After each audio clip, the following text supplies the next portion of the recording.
The Dayton City Commission meeting will now come to order. Would you all please rise for the invocation and remain standing for the Pledge of Allegiance?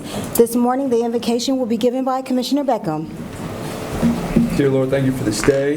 Thank you for the opportunity to serve our city. Lord, we ask that you lead and guide us as we lead our community.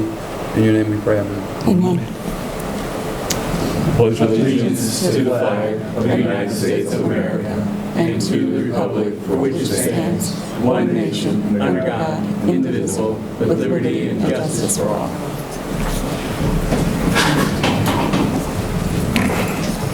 Ms. McClendon, may we please have a roll call this morning? Mayor Turner Sloss. Aye.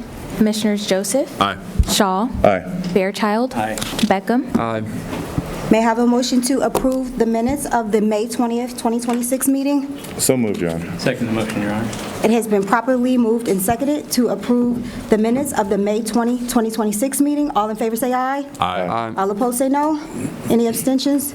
Ms. McClendon, are there any petitions or communications this morning? There are none, Your Honor. All right, this morning we have a presentation about the Human Rights Initiative, and I would like to call to the podium Ms. Tara Campbell, Executive President of the Dayton United for Human Rights.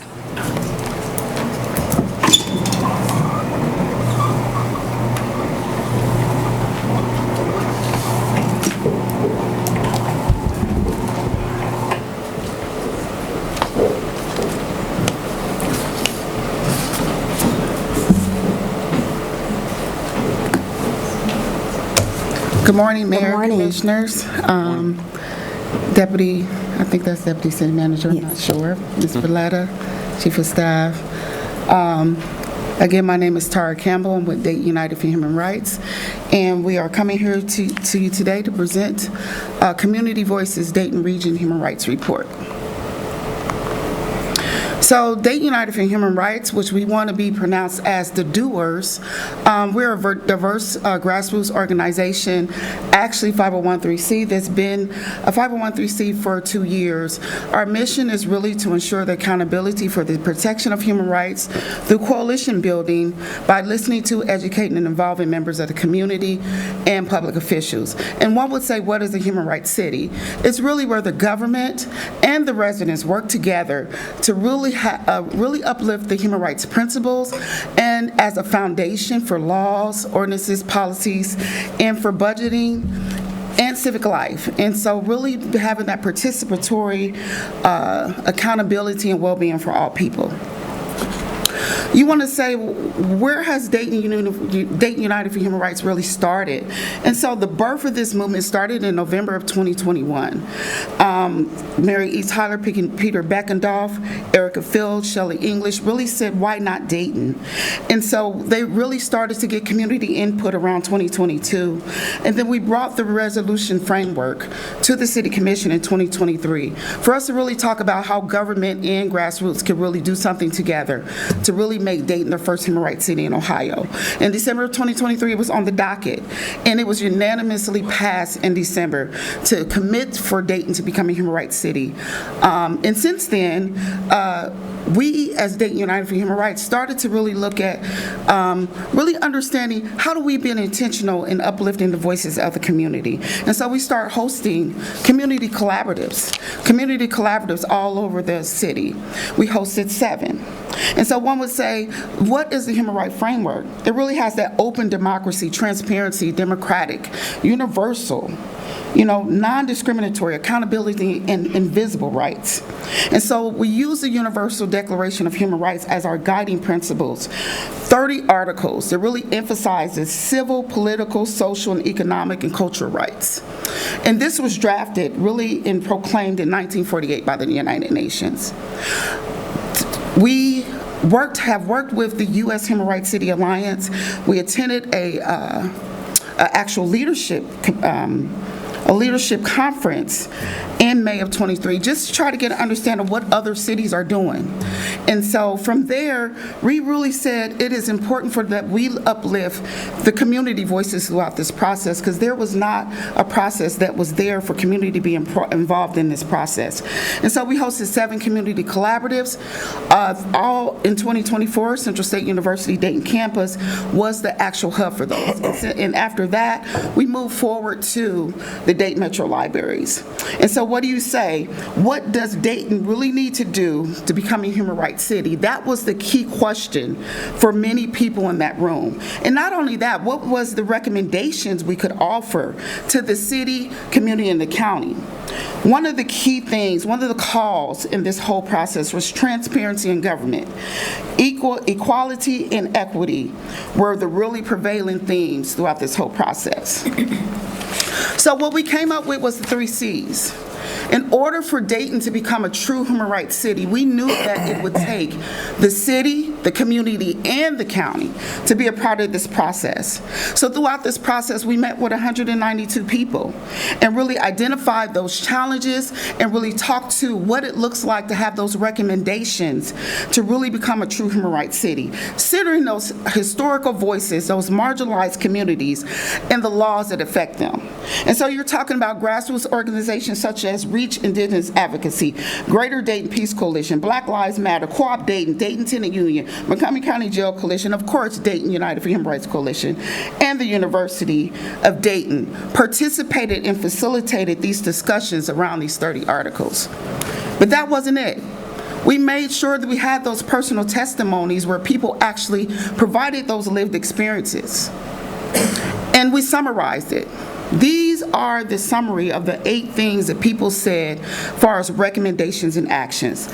Equality and equity, healthcare access, environment, safety and privacy, fair and just economy, legal issues, transparency in governing, transparent and democratic governing, and of course, housing and poverty.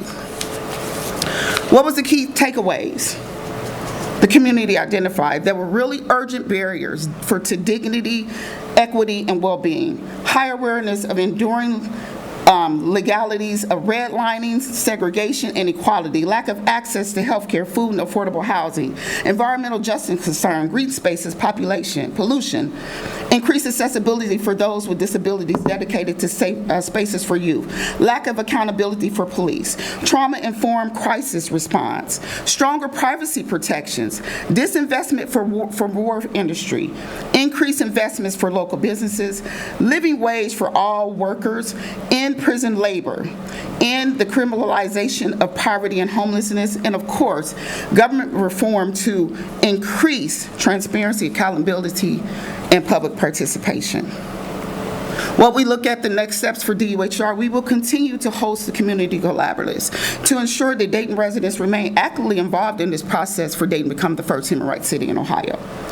The partners, we're looking to partner with the City of Dayton and Montgomery County to develop action items orientated for a roadmap that transfers community recommendations into equitable policies, investments, and action. We look to establish a human rights scorecard to publicly measure the accountability and implementations of the recommendations identified in this report. And we want to have a civic hub, a human rights civic hub that serves as a physical and digital space for education, organizing and leadership development, policy collaboration, and shared learning rooted in human dignity and democratic participation.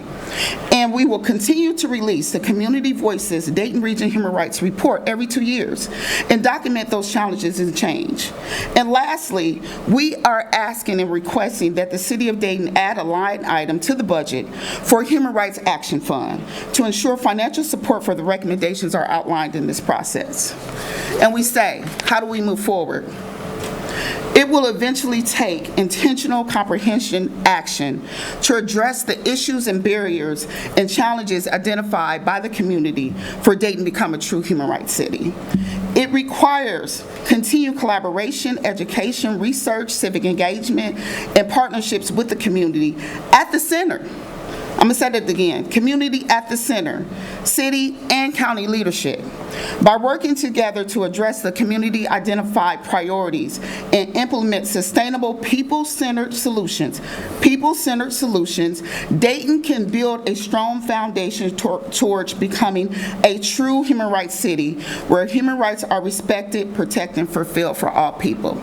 I just want to take this time to say I appreciate Mayor Turner Sauce and Matt Joseph to really spearheading this process. Mayor Turner Sauce has been in this movement from the beginning, and I'm looking for all of you all to really come and engage in this process of really understanding what it really takes from a volunteer standpoint to really move this movement along and become a true human rights city. Thank you. Thank you, Ms. Campbell. I'll turn it over to my colleagues. I'm sure they have comments and praises to give. Commissioners, Commissioner Beckham.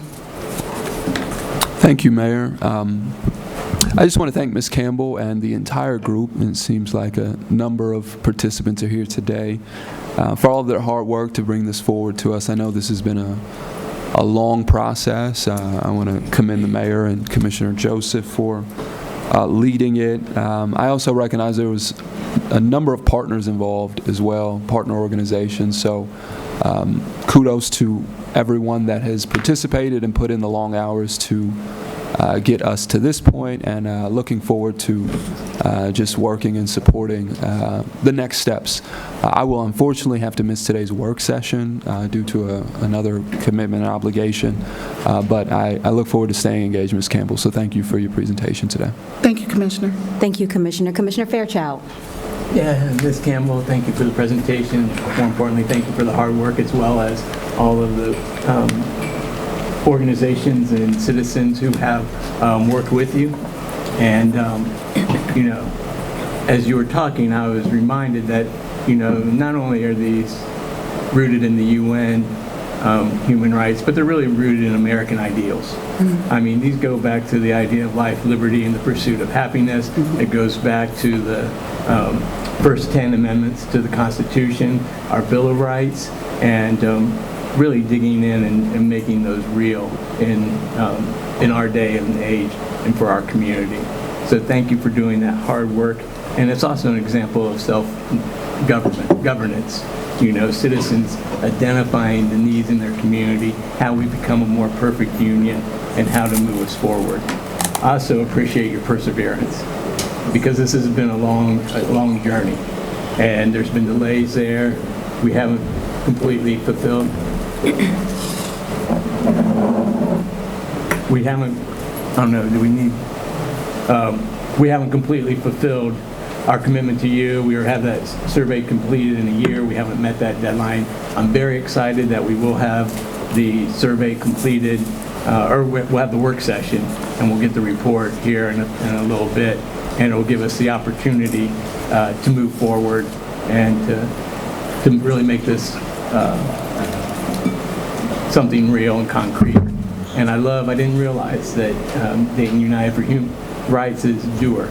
So thank you for educating me on doer. So thank you. Thank you, Commissioner. Commissioner Shaw. Well, thank you, Ms. Campbell, for being here and all this hard work, and thanks to everyone else in the audience that has been participating in this. I'm very excited about this and want to engage in this human rights conversation. I look forward to reviewing the report. Also want to thank the Mayor and my colleague, Commissioner Joseph, for their work. I know that this is something that's been near and dear to them for a long time, and I'm just looking forward to what comes out of this and engaging. So thank you. Thank you. Thank you, Commissioner Shaw. Commissioner Joseph. Thank you, Mayor. Thank you, Ms. Campbell, for your work on this. Thank you, everyone who's here. The application of the Universal Declaration principles is nothing new, really, and how we're doing it here is. It's something that hasn't been done, as far as I know, in Ohio, maybe even further in the Midwest. Using it as a lens for our actions, our organization, and so sort of goes back to my UD roots in human rights. It's nice to have UD be a partner with this. And I've been proud to work with my colleagues to put this together. Looking forward to the work session. Thank you. Thank you, Commissioner Joseph. I would like to echo my colleagues' comments. I mean, they hit the nail on the head in terms of the foundation of our Constitution, of this country, and the principles and the mission of this organization as a whole. So kudos to you. And if you all would, if you're able, please, if you're involved with DOER, please stand up. We need to be recognized as well.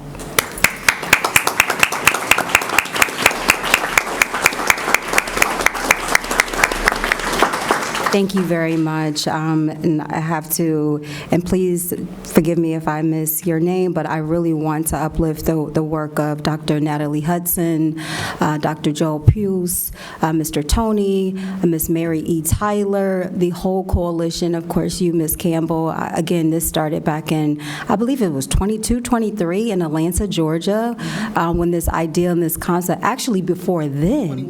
21, exactly. Back in 21, Amaha Selassie, there was conversations that we had, in fact, at the University of Dayton Human Rights Center, and this roundtable of conversation, and then fast forward, the conference we all attended in Atlanta, and then nothing but progress from that point on. So kudos to you, the entire coalition. I just look forward to the work session this morning, look forward to continuing and supporting, and again, I would like to uplift Commissioner Shaw's point. I know this is something very near and dear to Commissioner Joseph, being that his OUD days. And so, again, his work with Dr. Hudson, as well as with Congressman Ambassador, Tony Hall. So, again, thank you very much and look forward to the review. Thank you. We also have to acknowledge our Recreation and Youth Services Department, as well as our Human Relations Council, Mr. Lamont Hall, Mr. Marcellus, and their work and their involvement in this initiative. So thank you. If I can say, I definitely appreciate Lamont because he has worked through this process with us as well. And thank you. Thank you. Thank you. All right, our next and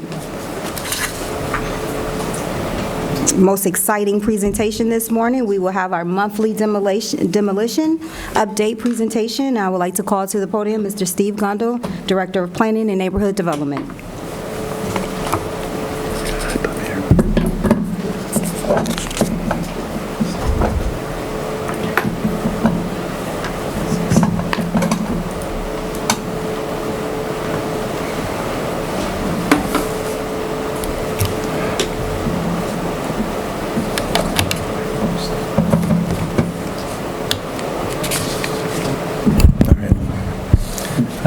Good morning, Mayor, Commissioners, Deputy City Manager, Ms. McClendon. Good morning. Steve Gondel, Director for the Department of Planning, Neighborhoods, and Development, with your April 2026 Dayton Recovery Plan demolition update. So in April, we saw 15 structures demolished. All 15 of those were under the ARPA contract. To date, that brings us to 69 total demolitions for the year, 60 of those through ARPA funding, 9 through Ohio Department of Development funding. Where we're looking at on progress, we have 21% of the planned 2026 demolitions completed, and we're about 33% of the way through the year. So obviously, working with my team to make sure that we kind of stay on track. Obviously, we're a little bit behind, but I'm already looking at the May numbers, and I think we're going to catch up to that, but still making pretty good progress here. Our piles that we had at the end of March totaled 24. We removed none in the month of April, but we also added none in the month of April. So we completed there with, again, just the 24. As I mentioned previously, our progress on drafting a new pile contract has moved along. 50 properties have been identified, and I can tell you generally where the bulk of those will be in the Westwood and Southern Dayton View area, but also the neighborhoods straddling the Main Street, the northern Main Street corridor, kind of equally divided among those communities, as well as our friends in Twin Towers and Burkhart, is where not all, but the bulk of those 50 pile removals will occur. Great.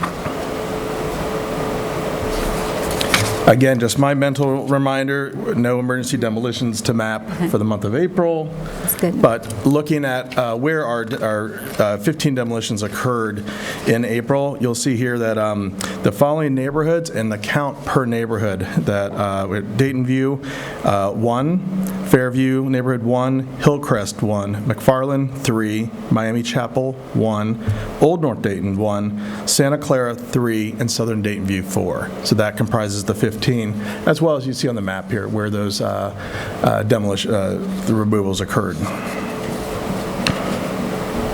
Our year-to-date, I'm not going to read through everything, but I will tell you, 17 unique neighborhoods experience a removal of a structure or pile. So I've shared that before, but just to add, so the following neighborhoods had their first demolition removals this year: Dayton View, Fairview, Hillcrest, and Old North Dayton.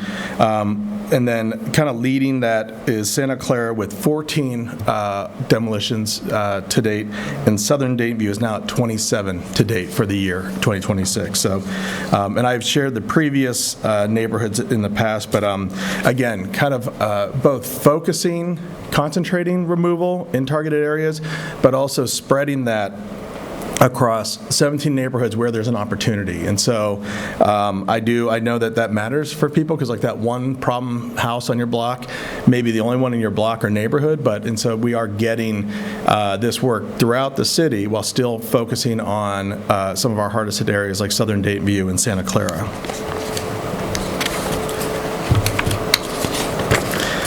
Our structural nuisance. In the month of April, we had 9 houses that were added to the structural nuisance list. 6 of those were because of blight. 3 of those were because of fire-related damage. So we are now, in 2026, up to 51 structures, 47 houses or buildings, and 4 garages comprise that 51 number. Our pipeline. We had 62 title reports completed. That's the first step in removing a property. That brings us to 189 for the year. We did not have any asbestos surveys or remediations completed in April, but we still have a fairly big pipeline in there from previous work. I will note that in April, we had 26 post-abatement inspections, which means after the survey, the remediation's done, it's just that check. So what that tells us that we have 26 properties ready to go. So 26 were done in the month of April. And our before and after. So I'm bringing you a little bit of a different look at our before and afters, because one of the things I noticed some months, we have the 20s, maybe low 30s. Here, with the 15 demolitions, one of the things I noticed from the staff's work was where these were located. And so, as I mentioned, it may just be one property on that block, but sometimes these have really significant impacts on the community. So our first address here is 24 Barnett. And if you can see that pin there, this is a single property across the street from the Dakota Center. And as we look at, again, trying to look at blight around, playgrounds and schools and centers where kids are, this really stood out to me because it would address the problem in a very active center for young kids. And so really thrilled to see that taken care of and having that kind of additional positive impact on the Dakota Center. Next, 634 Ferguson. Mayor, I think a few meetings ago you talked about kind of keeping that focus in that Ferguson area. This was another, you see the pin there, close to Dayton Leadership Academy. One thing you'll note is on the before photo on the left, there's actually, behind all that brush, there's 2 houses there. One house came down under a previous contract.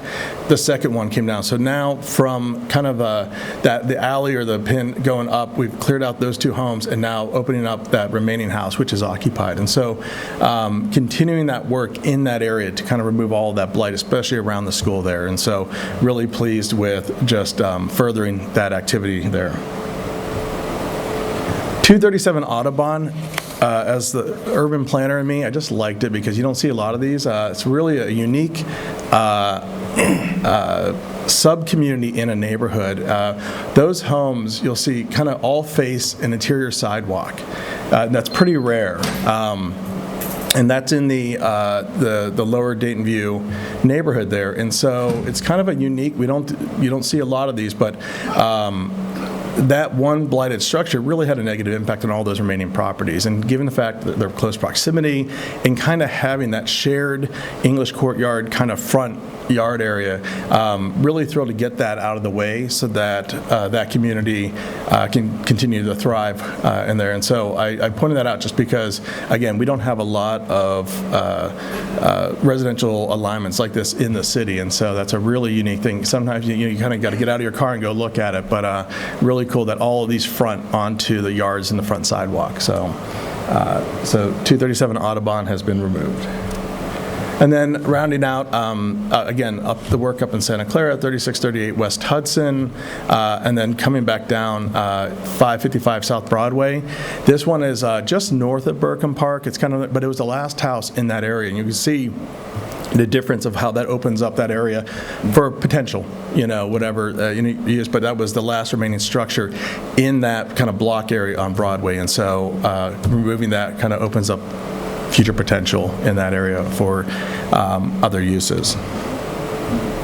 So bringing us to where are we at in 2026, 60 of our 120 ARPA-funded demos have been completed, 9 of our 75 planned Ohio Department of Development funded demos, and then again, based off of the contracts recently approved, we'll be beginning our Community Development Block Grant demolitions in the Westwood and Burkhart neighborhoods coming up here in the near future, and then we'll see some general funded demos coming probably in the latter half of 2026. As noted, we checked in with our ARPA project team. 99% of our funds are expensed or encumbered, so we've done a really great job managing those funds. We have 50 months of work completed, 8 months remaining to wrap up just the ARPA work. The other stuff is ongoing. So with that, I will cease my remarks and take any questions you all might have. Thank you, sir. I'll turn it over to my colleagues. Thank you very much. You're welcome. Commissioner Beckham. Thank you, Mayor. Thank you, Mr. Gondel, for the presentation. As usual, no questions this morning, but just eager to continue to see these demolitions happen across the city. Thank you for the more and more detailed information. So, absolutely. Just looking forward to the continued work. Appreciate it. Thank you. Thank you, Commissioner. Commissioner Fairchild. Thank you. Thank you, Mr. Gondel, for the presentation. Thank you for the work. A couple of questions. I appreciate you putting the pins out there, and particularly your comment around the one being close to the Dakota Center and then one next to the Leadership Academy. I assume that we have all the nuisances mapped out, and you can identify those that are close to schools, parks, and other amenities. Does that impact their priorities, and how close are we to removing blighted properties away from all the schools and parks? That's a great question that I could probably follow up with the team and look at mapping that and get it back to the city manager's office, because it does go when it can. We take that into consideration, obviously, and so it's a factor also where we're working. So, and sometimes just getting it on the radar to know that we have a concentration up here. Let's work on that. And where are we with the housing condition survey? It should be completed by now. How soon are we to getting a report? So I think we have, we're working with Ms. Jackson on a work session. It's either in late June or early July that we have that scheduled to present to you all those findings and answer some of those, the outcome of that work, as well as some broader questions you've had on how it kind of ties into what I think Commissioner Joseph said. It was like, what does 2027 look like, now that our ARPA funding wraps down? So it's going to be a twofer, but I think I'll follow up with Ms. Jackson about what we have scheduled when we have that work session scheduled. Okay.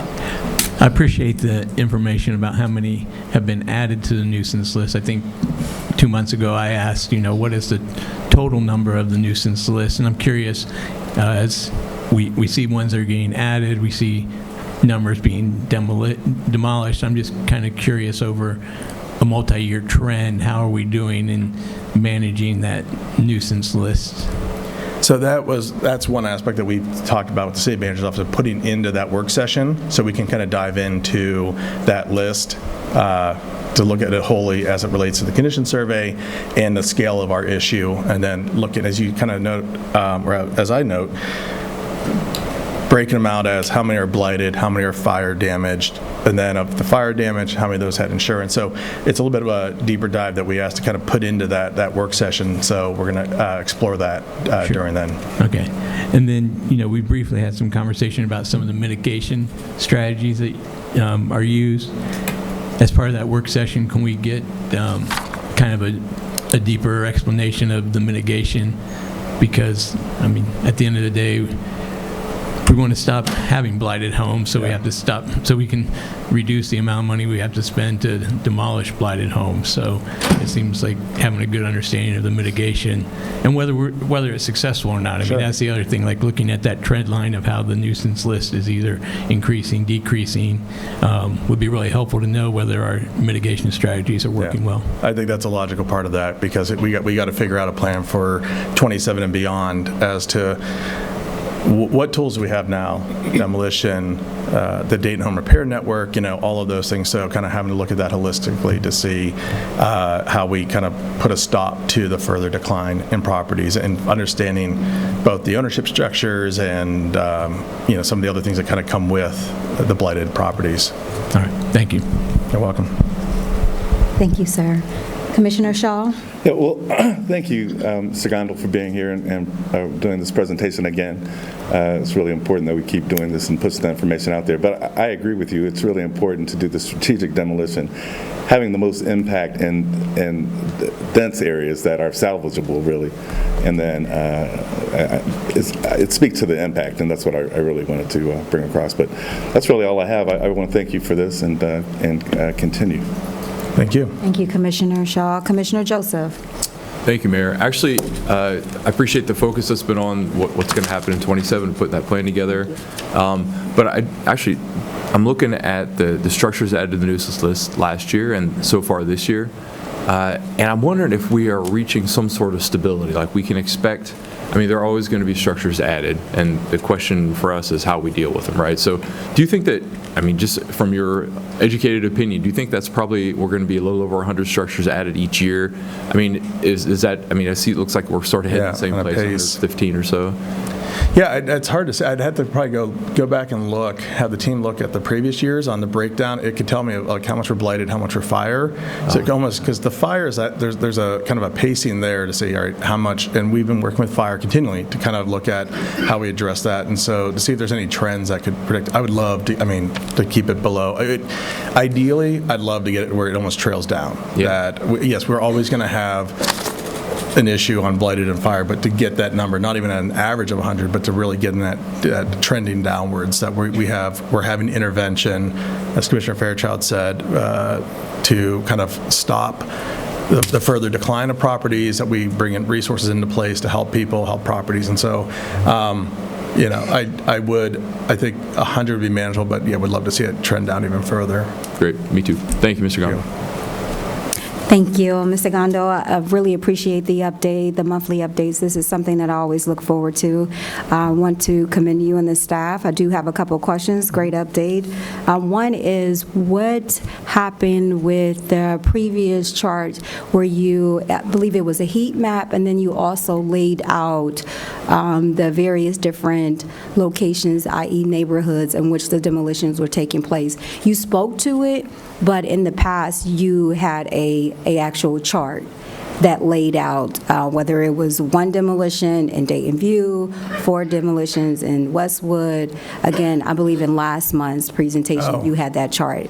So it was something good to follow. I can follow up with the commission office, so I have that in the speaking notes. Yes. So so it doesn't show up on the presentation, but in the slide, it shows the list is in there. So I can make sure Ms. Jackson gets that, so you all have the breakdown of those. Okay. So. Thank you. But again, the previous presentation, you actually had a chart in your presentation. So I would just encourage that you have that, if you wouldn't mind adding that to the presentation, because I think it will be good for the viewers, the public, to see that as well. That noted. And then the heat map. This is kind of very difficult to view from this angle point, and I would imagine it's difficult for the public to view as well. So if you could add that, it would be greatly appreciated. it.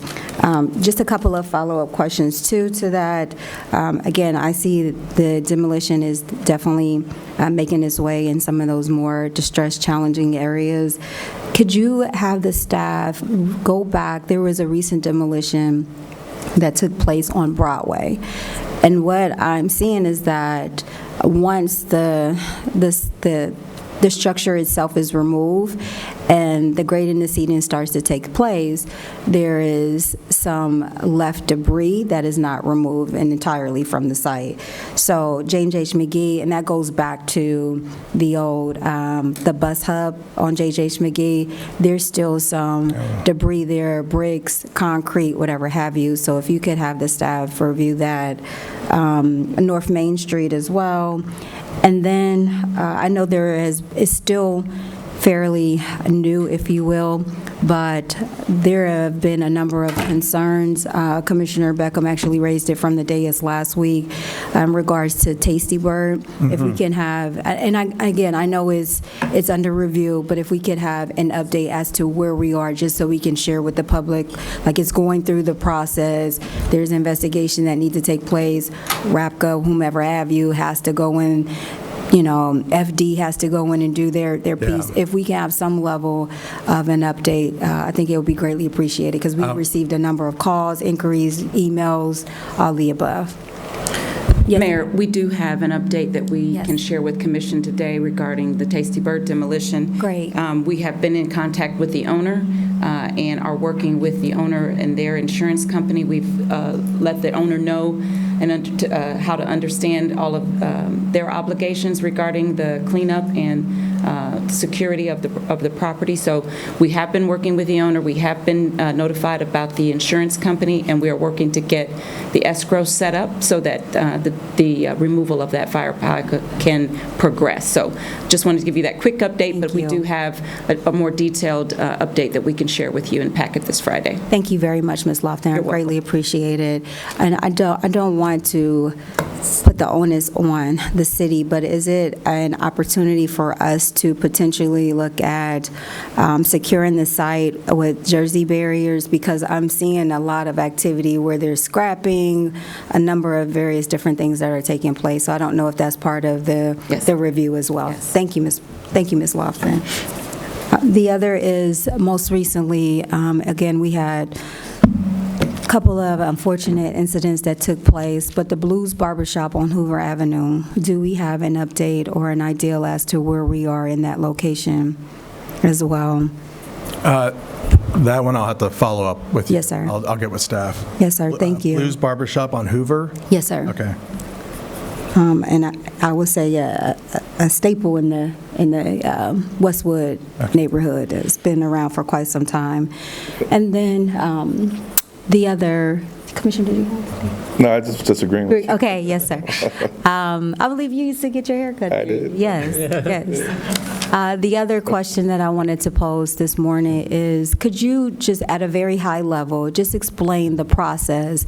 Oftentimes there's misconception that once we demolish a site or a structure on a site, that we take ownership of that parcel, of that particular site itself. If you wouldn't mind explaining at a very high level as to what that process looks like and the actual the fees that are applied or whatever have you, and sometimes there is a mix between the city and the owner and all of those very cumbersome. Yeah. So the Processes, law the law allows us in situations of structural nuisance to both facilitate the maintenance and or demolition of a structure, but we do not get ownership of it. And so we do have to follow a very strict protocol for notifying owners called providing service. And so once all of those efforts are achieved, we then have the go-ahead to proceed with the demolition. We have full site control, which we then hand over to the vendor, who then has possession of that site while they work. And then once that is completed, the work that the site ownership remains with the original owner. Okay. When we assess any of those costs to the owner. They're first invoiced. They have a period of time to pay that. If they fail to pay the city for the work that was done on the site, we then send those expenses over to the county, where it will then be applied to the property tax record. So the point being is that as an owner of a property, we're not coming in and taking care of the problem and then allowing you to have a fresh site that you could go sell. You will either be expected to pay us back or pay it back through the sale of that with the property taxes. So yeah, almost all of the work that we're doing here, at the end of the day, those lots still remain under the ownership of the previous owner. But we are working really hard to assess those costs so that way we can be made whole if somebody does try to sell that lot. So that is probably the bulk of our work right now is non-city-owned, non-county-owned sites that we're acting upon, but we don't retain ownership. Now, those will probably then go into vacant land management. Speaking kind of on behalf of my colleagues, same thing, they will then begin mowing. They assess those costs to the property as well. And so there's still, again, that ownership is retained, but any work done by the city is being invoiced to that owner and eventually to the property tax.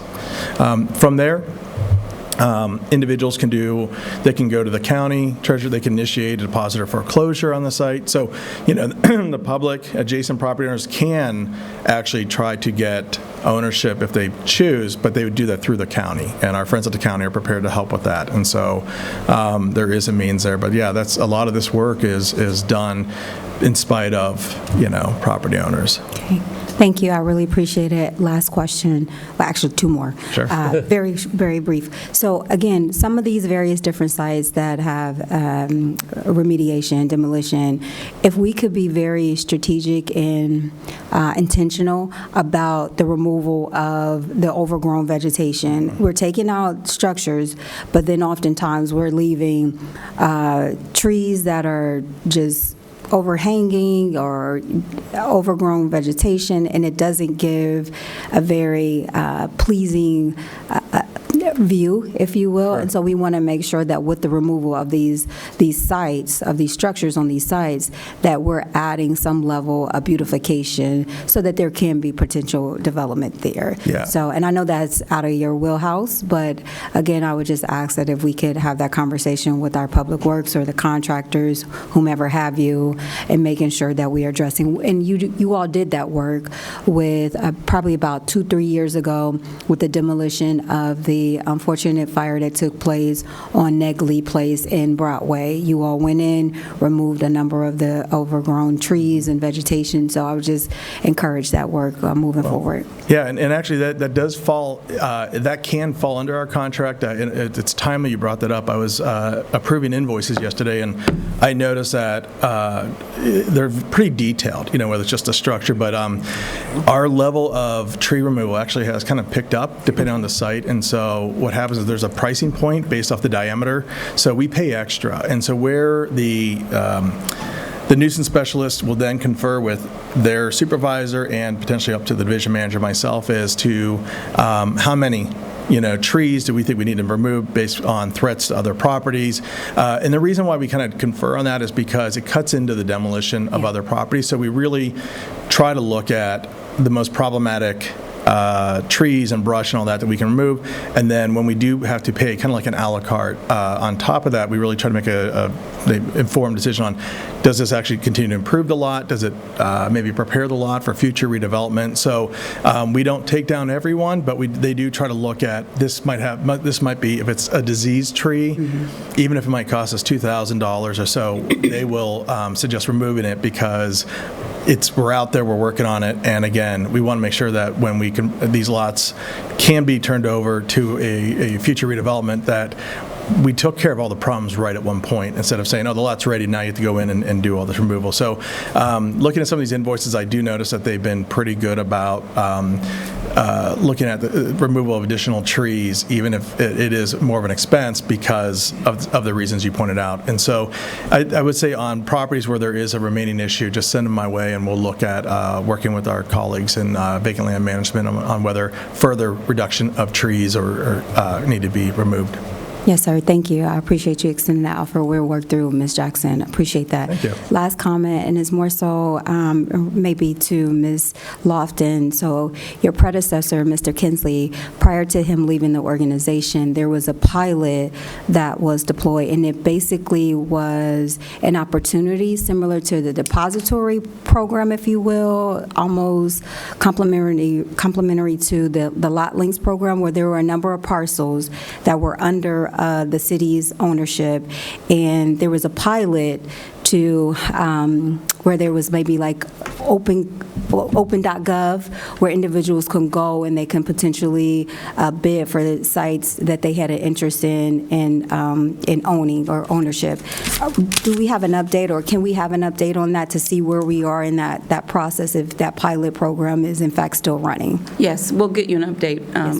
We were selling properties on GovDeals. Thank you. And so we had some participation, and there are lulls and highs and lows, and when some of those properties have been purchased and how. Okay. But we'll get you an update on the status of that. Yes, ma'am. Thank you. I appreciate that. Thank you, Mr. Gondo. Please Thank give you, our Mayor. best to the staff, and thank them as well. Thank you. All right. All right, Ms. McClendon, are there any additions, deletions, or comments to the calendar this morning? I have none, Your Honor. All right, thank you. And Ms. Lofton, are there any additions, deletions, or comments to the calendar this morning? Good morning, Commissioners, Mayor. I do not have any additions or deletions, but I do have a couple of items I'd like to highlight for your pleasure. The first item I'd like to talk about is item A1 on our agenda, which is a contract modification with Acela. This item basically is a renewal of our existing licensing, and Acela is the software platform that supports several of our critical functions with the Planning and Neighborhood Development Department and also in Public Works, including permitting, licensing, code enforcement, and our inspections. This renewal extends our license through 2028 and is necessary to ensure the continuity of our existing services. Without it, P&D loses the access to the tools that staff rely on daily and to serve residents and manage the development activity in our city. So we would appreciate you approving that. And just that you're aware, the $366,000 amount is over a 2-year period.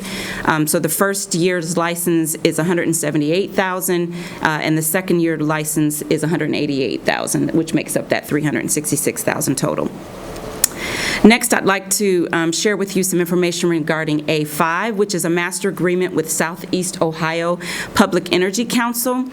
Before we move into the agreement itself, I want to make sure the Commission and the public understand what the Gem City Solar Project is and represents. We haven't visited this since January of this year. So this is a 49.9 megawatt solar facility that will be built right here in Dayton, near Little Richmond Road and State Route 49, spanning up to 300 acres.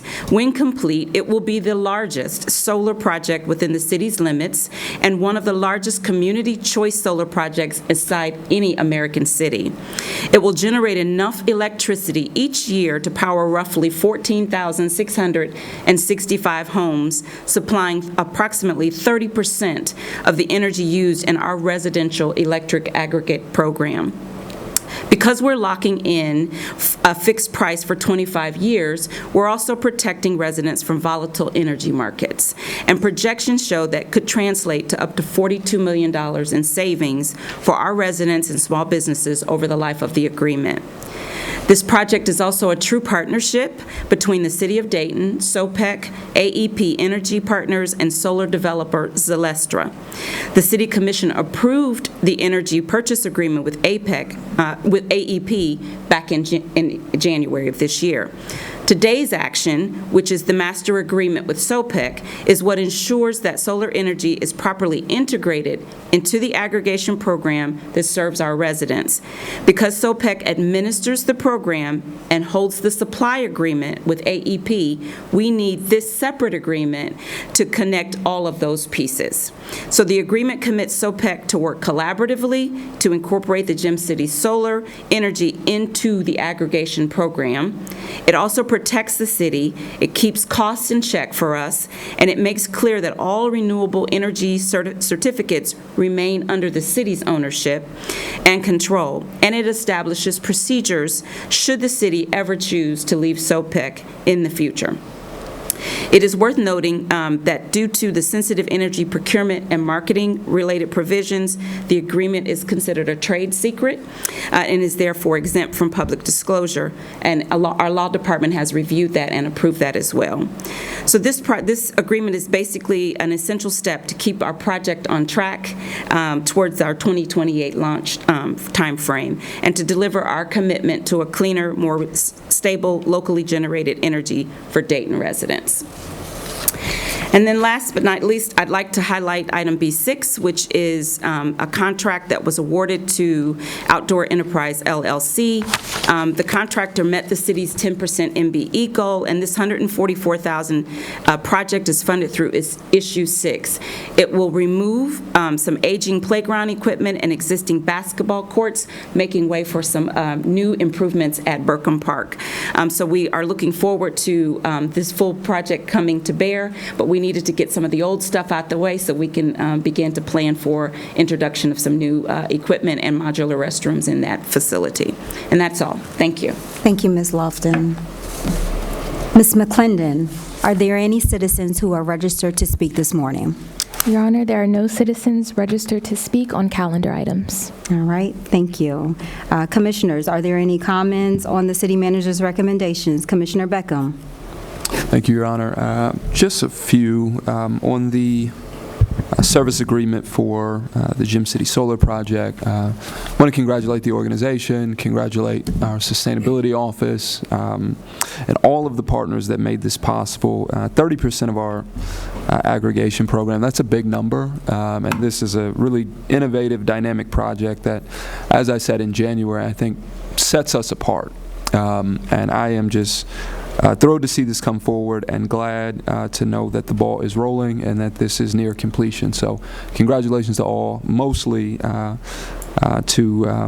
the residents of our community that are going to save due to these energy costs. So great work. Also, Burkham Park, glad to see those updates, and congratulations to that neighborhood. Thank you, Commissioner. Commissioner Fairchild. Tess. All right. Thank you to the staff for getting that fixed. A question about Tasty Bird. I know it'll be difficult to remove that raw food that was spoiling on that site without moving everything, but have we been able to address that? And if not, is there a way to expedite that if the owner's not going to do that? If we could, I mean, it's a health issue for our residents, so could you give us an update on that piece of the Tasty Bird? I can't give you an update more than what I've shared, is that our teams have assembled and are talking to all the partners involved, including public health. So we are working with the owner. We're working to see where our limitations are and what our opportunities are to kind of protect that site. And to the mayor's point, we're also investigating our ability to put barriers around there, so I can give you more detail and follow up specifically around that issue. But we are in conversations with all of our partners, county, city, and the owner, and the insurance company. Okay, thank you. Mm-hmm. There's over $250,000 in payment of vouchers, which is a pretty significant amount. Could you explain what happened on those 4 contracts? Sure. Payment of vouchers are our way of correcting something that happened outside of an official encumbrance being in place, much like the payment of voucher that we had on calendar for last week. So basically what happened here is the applicable contracts expired on December 31st, 2025, and the encumbrances tied to those contracts expired along with them. And the work, however, was performed and the expenses were incurred, and there wasn't an instrument in place to make payment. And so when that happens, we basically come back to this commission, no matter the amount, and say, even though you approved the contract closed, but work continued afterwards. Legitimate work that was a part of the contract, and we need an instrument to make the payment. We don't just cut checks, even outside of a closed contract. So what a payment of voucher does is simply simply allows for the correction of that issue. And that's what happened. Public Works simply had contract terms that limited the contractor's ability to get the work completed, and the contractors continued to do the work. So we have since stopped that work until we can get the remainder of the work under actual contracts that are current with encumbrances. But the invoices that are before you are for work that was done, was legitimate work, it was work done according to the terms of the contract, and we have an obligation to pay those vendors. All right. Thank you for that Sure. explanation. And I want to speak a minute about the reappropriation. I'm going to support it because there's an important contract with the airport in there that needs to be passed today. Though I think this commission needs to go back and relook at that $32,000 expenditure on the golf simulator. And part of the reason I believe we need to relook at that is that when we closed Kitty Hawk and Madden, we made an agreement. One of the reasons we kept it was two reasons. One is we can't sell it because of the deed. It was a gift. It's deeded.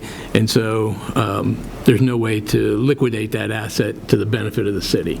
And so we kept it, but we also recognize that given the loss of Kitty Hawk and Madden, that the revenue it creates gives us the opportunity to invest back, particularly into young people.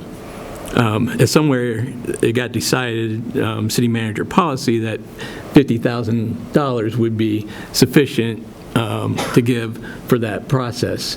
I think we need to revisit whether that's the accurate amount. I think maybe a percentage of revenues would be a better way, because we know the golf course has done better, and it'd be great to have a full accounting in terms of the finances of the golf course. One of the things that I do know is that we've continued to invest in there, and the golf course is doing so well that we were able to fund significant amount of debt to improve the golf course. But here was the thing that really kind of has crystallized my thinking on that. If the simulator is to encourage young people to take up golf and Dayton City residents, why would we locate it in Kettering? Why wouldn't we locate it somewhere in Dayton, which would give it better access to our young people and our citizens? And so maybe that, if we want to spend that money, may we find a location in the city. But then the second question I would ask is, if we're going to spend $32,000 on an amenity around recreation, is this the best and highest use of that $32,000? Or are there other amenities or opportunities that we could create? And particularly since we're on the eve of really kind of kicking off our commitment to developing young people with the mayor's children's cabinet, I think, pausing on spending that dollars until we know exactly some of the strategies that we want to use and the resources that are going to be required would be prudent. So that is my request of my colleagues. Thank you, Commissioner. Commissioner Shaw. Yeah, thank you for that. For me, to the golf course, and the reason why we didn't close that, at least my position on that, was because it was making money. Right. The other two were losing money, and this one was making money, so it made sense to me to keep that one open. Golf courses are an amenity in a city of our size, and I think it's important to have that amenity available. Also, with the simulator, I think it's more for me also that it's a way to strengthen the opportunity at the golf course. So in other words, a simulator gives you year-round kind of an opportunity to engage with golf. And my thinking on that also is that this is a way to reach out to young people and engage them in the sport as well. So I get where you're coming from, though, and I think it's worth taking a look at the spend. I don't think $32,000 is a whole lot of money in that space, but I agree with you. I think we should take a look at it and have a thoughtful conversation about that. Past that, I think my colleagues have asked, and the city deputy city manager has answered a lot of the questions that I had. So thank you. Appreciate Thank you, it. Commissioner Shaw. Commissioner Joseph. You all know I'm thrilled about the agreement with SOPEC, the chance to provide affordable power, affordable, clean, renewable power to our residents at a scale that almost no other city is doing. Makes me very proud, and I thank my colleagues for their support. I thank our staff for their work and all of our partners and colleagues. this is an exciting time, and I think there couldn't be any more timely thing to do for our residents than this right now today. With gas prices going up, energy prices going up, we're going to be able to do great things for our residents here. So I really appreciate y'all's support. This is awesome. And I'm also glad to see a new roof on Lori's gym. It needs it. Yeah. So that's all I have. Thank you, Mayor. Thank you. Thank you to my colleagues for their comments and questions. I do have a couple of questions. First, I would like to uplift, again, the work of SOPEC. Thank you, Commissioner Joseph, for leading that initiative alongside with our Sustainability Department. They're doing some great work. I believe I see Mark Charles in the audience. Is he here? Is that right? No. Okay. I may have misspoke. Excuse me. But again, uplifting the work of Ms. Maloney and the entire staff. They're doing some phenomenal work, as well as mentioned by Ms. Lofton, the solar garden and that work that's being done there.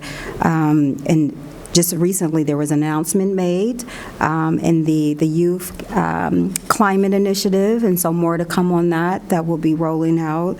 So a lot of great work that's being done in sustainability. Have a question in regards to, and I lost my question. All right, come on with me. It's still early. Okay. Question in regards to the legislation for the reappropriations. So thank you, Commissioner Fairchild, for raising the point. And this is your lane, Commissioner Shaw, so I lean on you in terms of the purpose of a simulator.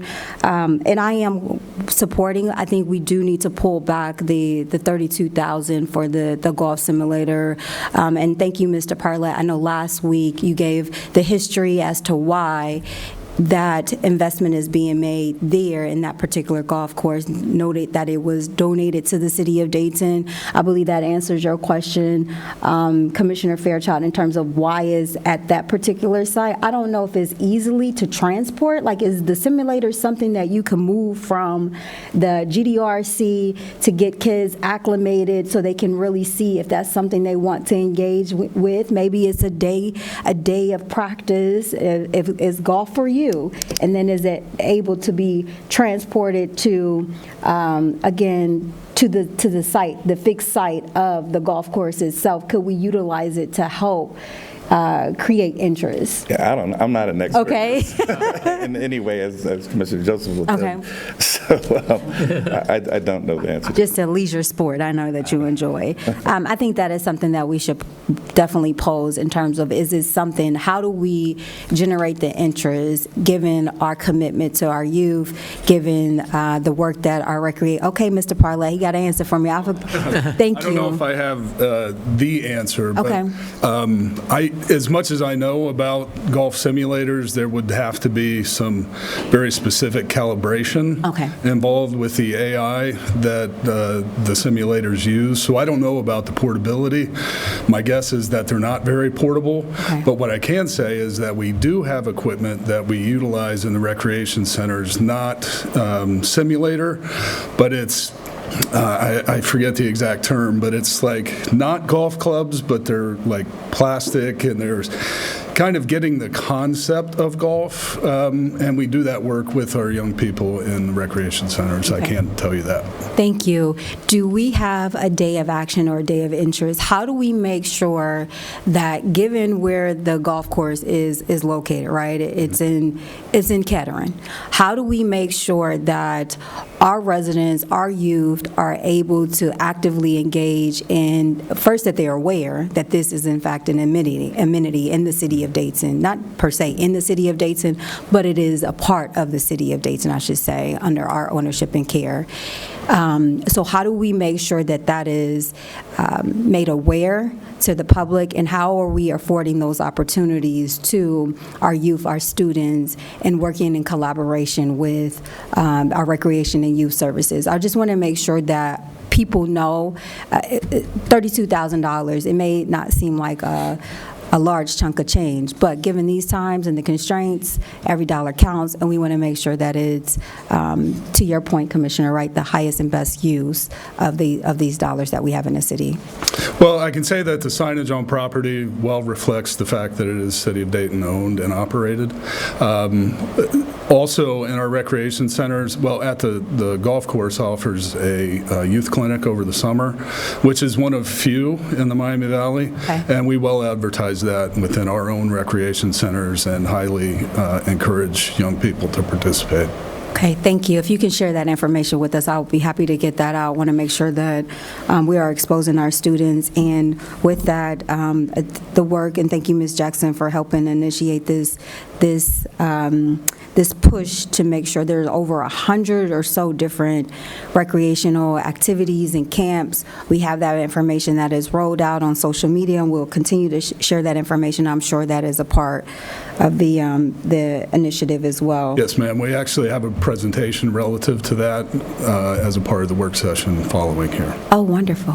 Thank you. You're welcome. Thank you very much. Those are all the questions that I have. Mayor, I would also Yes. like to, and Commission, remind you all and our public that the golf operation is funded through user fees. We do not provide taxpayer funding to support that operation.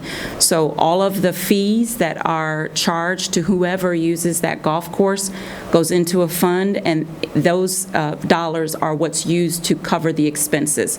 So the $32,000 that you're referencing is generated from the fees that have been charged and paid by whomever is using the golf course. The other thing to remember is that the simulator is also a fee-based use, and so it will actually pay for itself. And for anyone who uses that simulator, there is a fee to use it, as it is for all of the amenities on that golf course. And so over time, over about a year and a half, it'll more than pay for itself. That being said, we are happy to hold on the expenditure. The authority is granted through the appropriation, but the actual implementation on or execution of the expenditure can be held until we have discussions about whether that's the best use of that funding or if there's something else we can do in addition, as you all have mentioned here. So I just wanted to provide that insight. That is a great put. Thank you so much, Ms. Lofton. Thank you, thank you, thank you. I really appreciate that. So again, let it be clear that it is not general funds dollars that we are using for the $32,000 for the golf simulator. These are generated through the use of the simulator in the golf course fees. Thank you so much. I really appreciate that. And to your point, we're going to revisit the $50,000 to see if, in fact, what that agreement was and how it came about initially in the closing of the other two. Thank you, Ms. Lawson. That was great. I would also like, that's a huge distinction to make. I didn't think about that part of it, but that, to tell you the truth, that really changes my perception of a lot of this stuff. So very important. Thank you for bringing that up. Thank you. Yep. All right.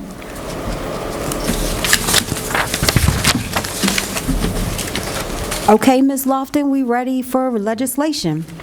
Mayor, Mayor, I move that we adopt the city manager's recommendation. Oh, yes, that part too. Thank you. Second. Second, yeah. All right, it has been properly moved and seconded to approve the city manager's recommendations. All in favor say aye. Aye. All opposed say no. Any abstentions? All right, now, Ms. McClendon, we are ready for legislation.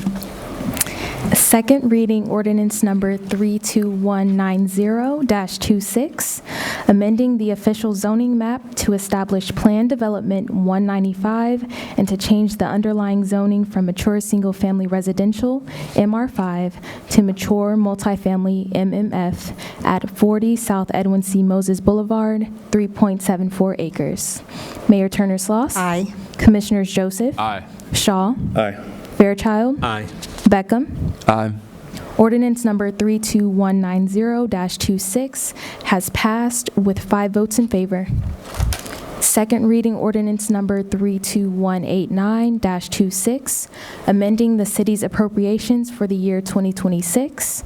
Mayor Turner-Sloss. Aye. Commissioners Joseph. Aye. Shaw. Aye. Fairchild. Aye. Beckham. Aye.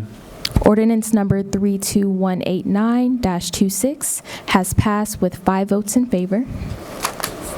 Second reading resolution number 6932-26, authorizing the city manager to accept federal fiscal years 2027 and 2028 Federal Aviation Administration Airport Improvement Project grants from the United States Department of Transportation for airport improvement projects at the James M. Cox International Airport and Dayton Wright Brothers Airport on behalf of the city of Dayton in an amount of $25 million and 0 cents.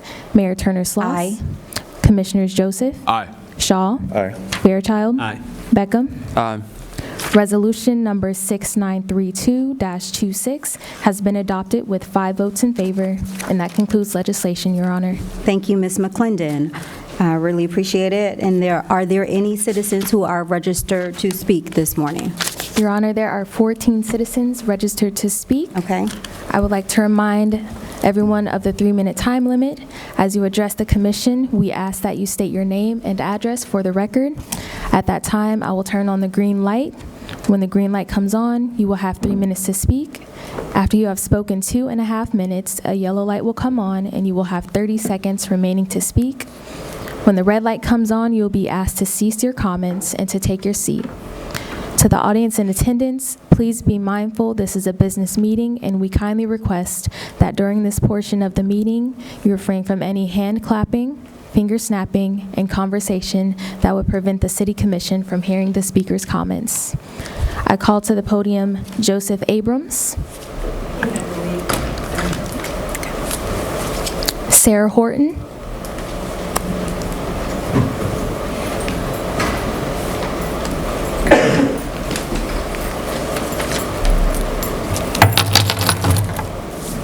Sarah Horton, 1980 Park Hill Drive.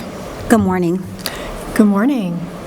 I attended the May 20th City Commission meeting, and here's 3 minutes of feedback from a former preschool teacher that no one asked for. Thank you for agreeing to remove the automated license plate reader cameras. I do hope that the next time you guys can hear those concerns before 25 people have to miss their dinner to come talk to you about it. You all approved $200,000 for snow removal. That didn't include the bus line sidewalks, especially along Salem Avenue, or the bike lanes that you guys spent a lot of money putting in. A few days after the snowstorm in January, I was driving to work very early in the morning. It was 5:30 in the morning, so very dark, and I almost ran over a blind man because he was walking down the middle of the road because he could not access the sidewalk, and he did not have boots that would allow him to be in the snow. For a compassionate city, that's despicable. That's pretty terrible. We need to be taking better care of our community members. Speaking of bus lines, the RTA lists buses in the app, and they don't show up. And when community members call, they say, oh, I guess a driver didn't show up today. Maybe if somebody from the city office called, maybe you guys would have a better response because they are not listening to the people who actually use the buses.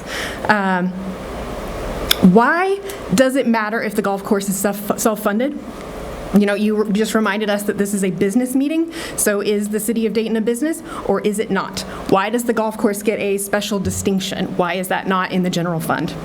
The solar project that we discussed earlier, do the citizens living around that area get priority? Will they be, because they're the ones who are going to be dealing with all the construction, they're going to be dealing with 300 acres of solar panels. Do they get to benefit from that directly? Commissioner Joseph, in the last meeting, abstained from several large ticket items with his vote. Is that because of financial benefits? Is that, no? Okay. The parking for the new development, it's slated to have 120 apartments and 155 parking spots. I don't know about you guys, but we are a 2-car household. And is there a plan for the overflow of those cars? It's not in a great location for anything, so it would be great if there was some education about that. When you're talking about knocking down, demolishing all these buildings, they're all being put up with cheaper inferior builds. Like the DeSoto Bass development, we had brick buildings with slate tile roofs, and now we have not that. And one thing about the slate tile roofs, those are, first of all, very expensive. They could have been reused. Second of all, people can put rain barrels and stuff and use that water to actually water gardens instead of the, that's it. Thanks so much. Thank you, Ms. Horton. I call to the podium Mary Sue Geminer.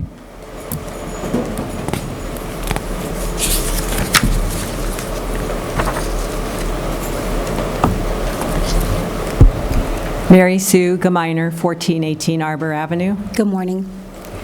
Good morning. I appreciate the presentation today from Dayton United for Human Rights, and I am looking forward to the work session. I went back to the Universal Declaration document to review those rights and was struck by several that I hope will be emphasized this morning. The very first sentence of Article 1 is so powerful. All human beings are born free and equal in dignity and rights. Article 2 makes sure there are no exceptions, and in addition to listing the categories we normally hear, race, religion, sexual orientation, it also mentions property. Poor people have as much right to be treated with dignity as rich people. A sign mocking panhandlers has no place in a human rights city. Police need to have as much respect for the man on the bike with the missing headlamp as they do for the business owner who doesn't like people who aren't customers standing in front of his store. Article 5, no one shall be subjected to degrading treatment. At the April 8th meeting, we heard about the need for accountability from the very first seconds of an interaction between a police officer and a resident. Quoting from Carlos Buford, "Provocation leads to escalation, and when authority provokes instead of protecting, the outcome is often tragic." Unfortunately, we have too many incidents of provocation. At the May 6th meeting, we heard from several residents who have been disrespected by police. And while the mayor and commissioners responded to the remarks about the automated license plate readers, nothing was said to acknowledge the pain of those residents. Not only was their original treatment degrading, but that lack of acknowledgement, especially to Kenya Akbar, who gave her firsthand experience, showed a deplorable lack of respect. Finally, I'm wondering who writes the meeting minutes that you approve every week. Do you read them first? Just looking through the minutes of several recent meetings, I've seen that they lack both accuracy and completeness. For example, over the last couple months, you've heard calls for the firing of the city manager. Reading the minutes, you wouldn't know that because the words used for this explicit demand are, quote, desire for change in city leadership, quote. Let me be clear, and I hope that it is made clear in this week's minutes. The demand is for the firing of the city manager. I don't take any pleasure in calling for that, but I am convinced it is the most important step you can take to restore trust with the public. Thank you. Thank you, Ms. Geminer. I call to the podium Maggie Burke.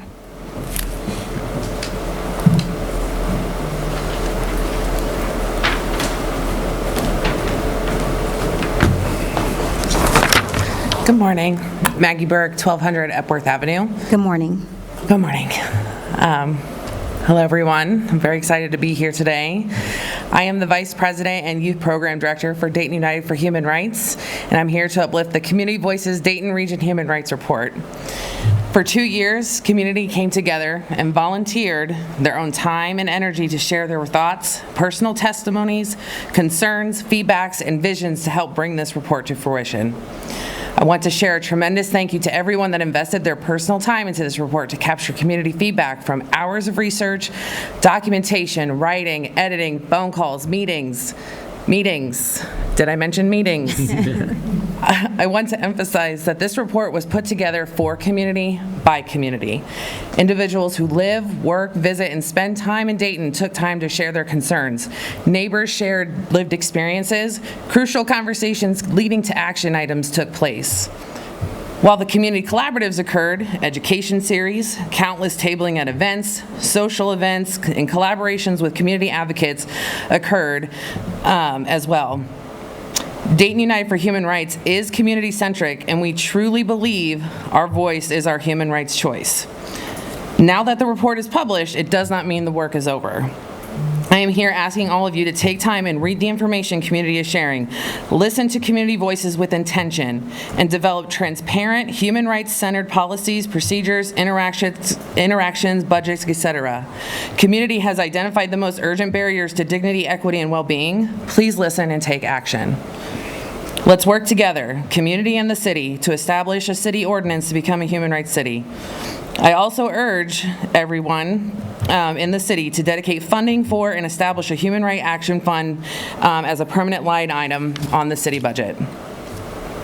I want to take time and thank every single community member, volunteer, community leader, advocate, caregiver for advocating for human rights in all capacities, from feeding our neighbors, advocating for privacy rights, championing for our youth, community caregivers, and more. Thank you for your unwavering dedication to our community. Let's come together. Let's figure out how we can become a human rights city. Lastly, I wanted to extend an invitation to all of you. We have really good opportunities to uplift and celebrate with community. On May 30th, from 12 to 2 at Gem City Market, we're hosting our second annual community graduation, where we're celebrating all ages, all accolades, graduating kindergarten, college, you survived the work week. Also, we are doing, which I'm really excited about, it's our first Artivism Showcase in collaboration with Sunlight Village and Dayton United for Human Rights.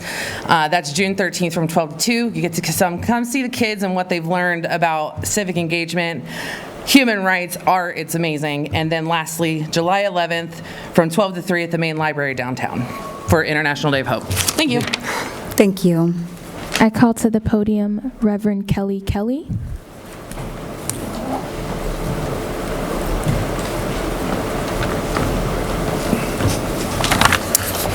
Reverend Kelly Kelly, 515 East 3rd Street, 45402. Thank you, Mayor, Commission, Council members, City Management. This is my second time coming to speak to you as an effort to show up for our neighbors. I do not personally live in Dayton. However, I serve a congregation of over 125 folks who have been very proud to locate in Dayton. They see Dayton as a city of human rights, liberal values, place where we can celebrate being gay, being poor, being whatever color we are, and have a government that supports that. Our language is often that way, and yet what I'm learning as I'm finding out more about how the city is run by the city manager, I'm learning that those are words that are not being met by actions. I am here to show support from my congregation, Miami Valley Unitarian Universalist Fellowship. We are supporting Show Up for Racial Justice. Now we're supporting Black Lives Matter, and we are calling very clearly not for a change in city leadership. We are calling for a change of city management. At my congregation, I am the staff member who is supposed to put in place what the board does. If I had a track record like this city manager, I would not be speaking with you today representing this congregation. The board would have called for a vote of no confidence, and I would have either been negotiated out or escorted out. I know that hiring is very difficult. My background is in HR and staffing, but years have gone by and changes need to be made, and they can only be made if the full-time person who is supposed to do it is a different person.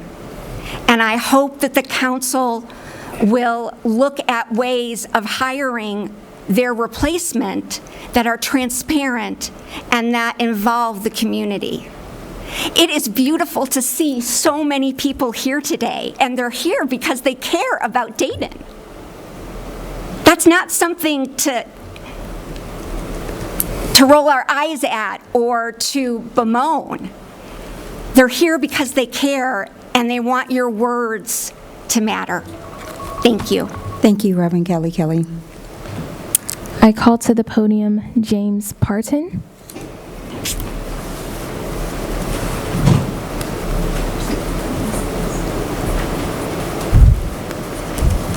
Good morning, sir.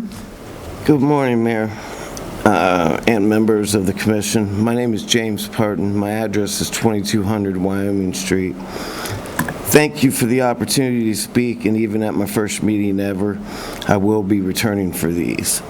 I'm here this morning because I'm concerned about how seriously accountability and accuracy are being handled when it comes to actions taken by city-related personnel and the impact those actions have had on my life.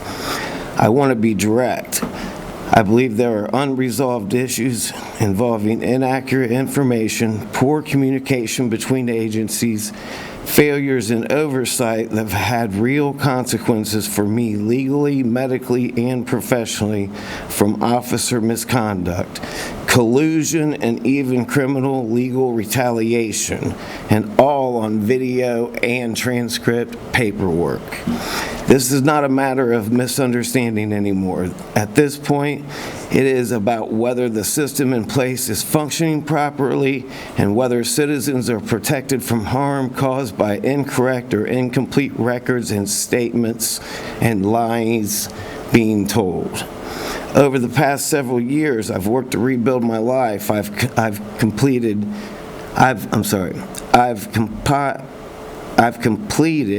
with all legal requirements, completed treatment expectations. I have nearly 6 years of sobriety and stability. Those efforts should matter in any fair evaluation of my current standing. However, I continue to face barriers that appear to be based in part on information that I believe is incomplete, misrepresented, or not properly corrected through official channels. That raises serious concerns about due process and accountability. What I'm asking for today is not optional from my perspective. It is necessary for fairness and transparency. I am requesting, first, a formal review of how records, reports, communications related to my interactions with city law enforcement and affiliated personnel were created, documented, and shared. Second, an explanation of what process exists when a citizen identifies potentially inaccurate or misleading official information and why that process has not corrected what I'm experiencing. And third, a clear directive from this body on how I'm expected to resolve this through official channels, because informal handling and silence is not acceptable when the consequences are this serious. I'd also like decisions and identifications for the above requests in writing. Email or letterhead is fine. I want to be clear. I'm prepared to prefer every lawful avenue available. If these concerns are not addressed properly, I would prefer resolution through transparency, accountability from this body. Time is up, thank you. But I'm sorry, what? Your time is up. Finish your last statement. Are you wrapping up? Thank you. My expectation is simple: accurate records, fair process, meaningful oversight when something is brought forward. This issue is documented, the city's been placed on notice, and I expect an independent review. Ignoring misconduct only increases liability in general for the city. Thank you, sir. I appreciate it. Thank you. Thank you, Ms. McClendon. I call to the podium James Owen.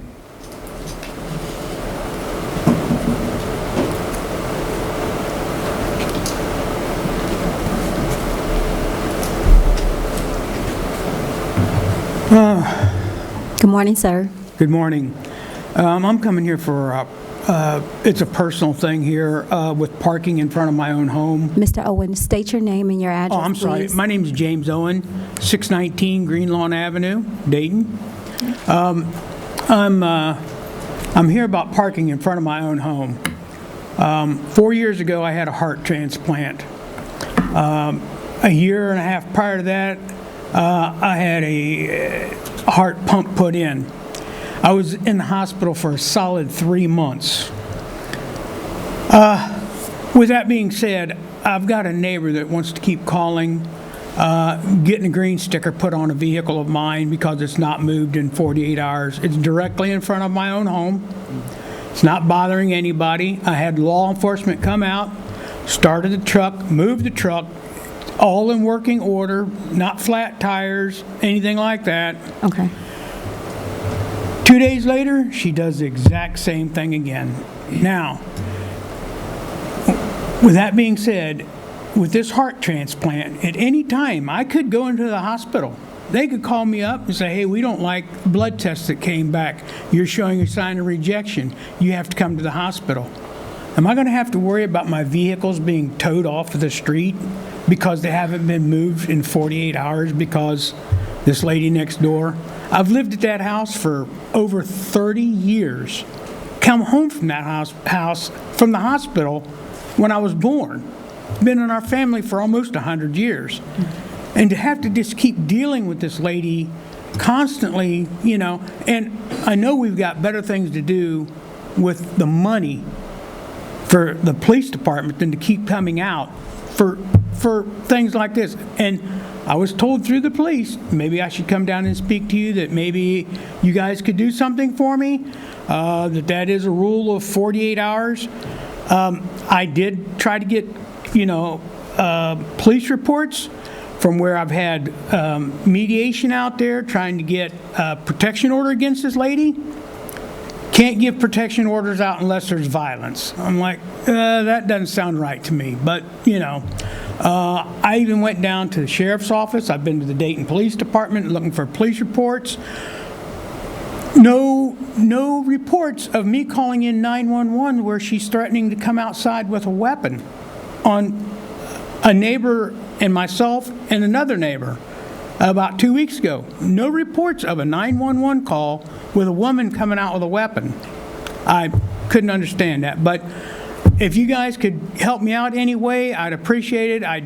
You know, like I said, with the heart transplant, I don't need to have to worry about vehicles being towed off the street, you know, and having who knows, a week, 2 weeks, a month in the hospital. I would have that storage fee on these vehicles. I can't afford that. I'm on a fixed income. Social Security, I'm on disability. So if there's anything that you guys could do for me, I'd appreciate it. Thank you so very much. Thank you, Mr. Owen. What we will do is we'll follow up with you after the meeting. You can work with our staff, Mr. Davis, Ms. Reed, and we will follow up to make sure that we have your information, because to your point, if there is an opportunity for us to look further into mediation, but we'll have a conversation after the meeting to see if there is, in fact, a path forward to work with our mediation center. And I know you said that that is something that you have worked through and currently or prior to, but again, it may be an opportunity for us to revisit, but we'll speak with you after the meeting. Okay, thank you so very much. Thank you, Mr. Owen. Thank you. Thank you. Excuse me, Ms. McClendon. Thank you.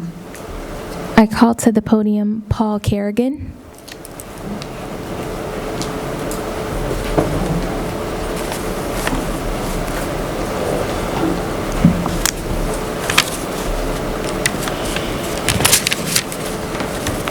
Morning. Good morning, sir. 1525 Pershing Boulevard. Boy, I'm getting old. It's a painful walk up here every week. I know that. I feel it. I'm not young anymore. I'm going to go through my list of things because last Wednesday I was so emotional. I was up here for 3 minutes. I don't remember a bloody thing I said.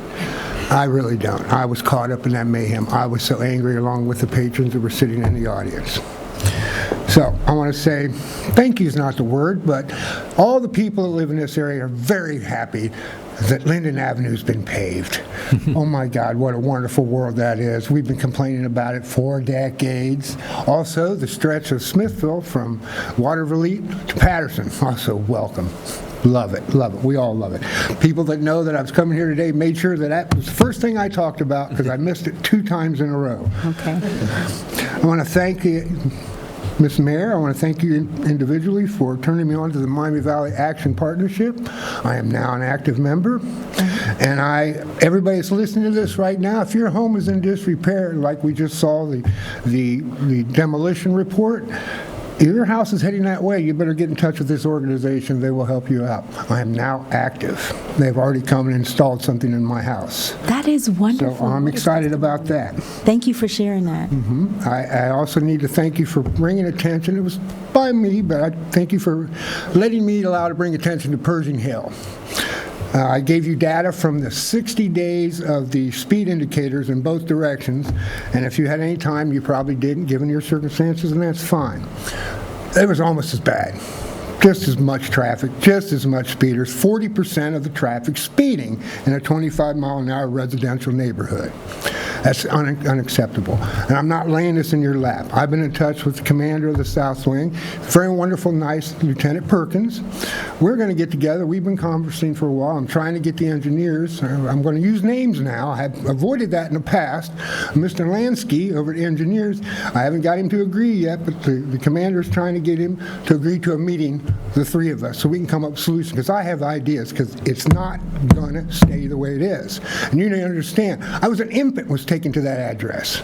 I've been hearing my grandparents and my uncles scream at traffic my whole lifetime on that street. I'm going to leave my legacy. It's going to get fixed with your help. And I love the collaborative effort that's come around with all this. I really am. I'm happy. I don't know the result of what happened after last Wednesday's meeting. I've heard some things like they've been turned off, they're going to be covered, so forth and so on. I'd like for you to at least address that so the public can hear what the city has actually done about that. Thank you very much. Thank you, Mr. Caring. I call to the podium Tony Talbot.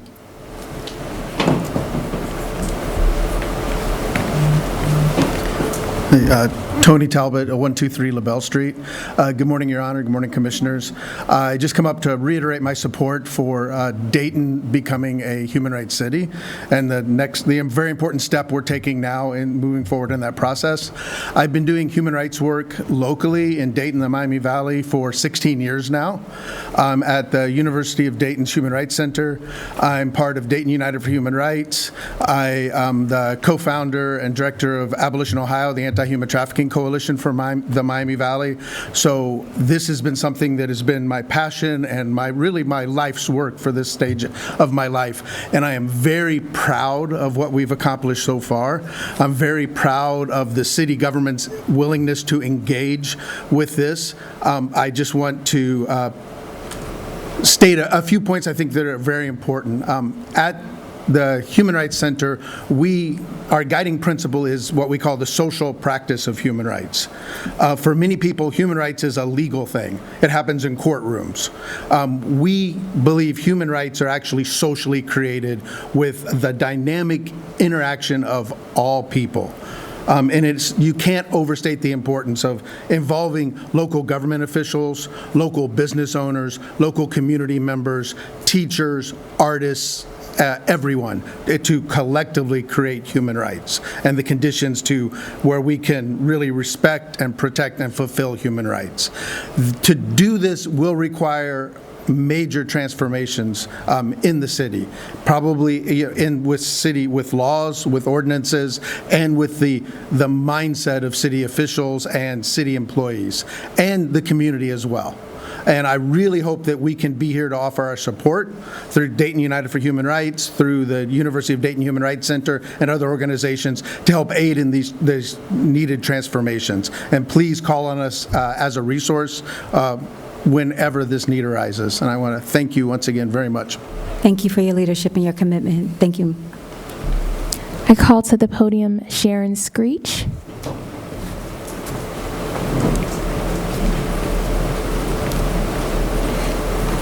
Hello, Commissioners. My name is Sharon Screech. I live at 515 West Grand Avenue. Good morning. I didn't come with my normal well-versed letter. I just wanted to come with you directly. I'm here as a part of Racial Justice Now with Zakia Zankara Jabbar as the director. One thing I wanted to explain is I'm agreeing with Ms. Gramere that the city manager needs to be fired. You know, there's no transparency there. The way these dollars are being appropriated. Last week when I heard the $30,000 for the gym for the police officers, they need to buy a gym membership like everybody else. They're already getting paid with tax dollars. Go get you a membership. Go pay for your own. They make $60,000, $70,000 a year, more than the average resident in the city. They can pay for their own membership. I don't see why we're giving $30,000 for the West Dayton Police Department to have a gym. So somebody was in the background with that. I also want to talk to, I want to thank you, Mayor and Mr. Fairchild, for your walks. I don't understand why the other 3 commissioners are not walking with you. I don't see Mr. Beckham ran on a platform of engagement. I haven't seen him engaging in anything but being up here sitting, doing nothing. So I would like to see him at more walks so that we can talk to all the commissioners, just not 2 people on the panel. And another thing I'm seeing, right down from a historical house for Paul Lawrence Dunbar, just a block down, there's a park called Little Eden Park. Why? It's terrible. There's trash cans, trash, couches. The grass is taller than me. I didn't even know that was a City of Dayton park. It says it on the sign. It's a 5 Rivers Metro. I don't understand why that park looks that terrible just a block from a historical monument. It's ridiculous. It's terrible. It's nasty. I was like, what is going on here? You know, and just some of the money, like the golf simulator out in Kettering, what black kids are going out to Kettering to play golf? We already had our black golf course shut down. Why? Why is a golf simulator going to be there? No one's going out there. No one. Not even black adults are going to Kettering to play golf at the Kettering Golf Course, other than Mr. Shaw, since he's so happy to promote that. I don't care what money they're making over there. And like Mr. Shaw said, $32,000 is not that much money. Yeah, it's not that much money if you're getting paid. If you're getting paid more than that, that's not that much money to you. But to somebody like me, that is a lot of money to provide. And I thank you so much for hearing me. Thank you, Ms. Greach. I call to the podium Tallis Gage.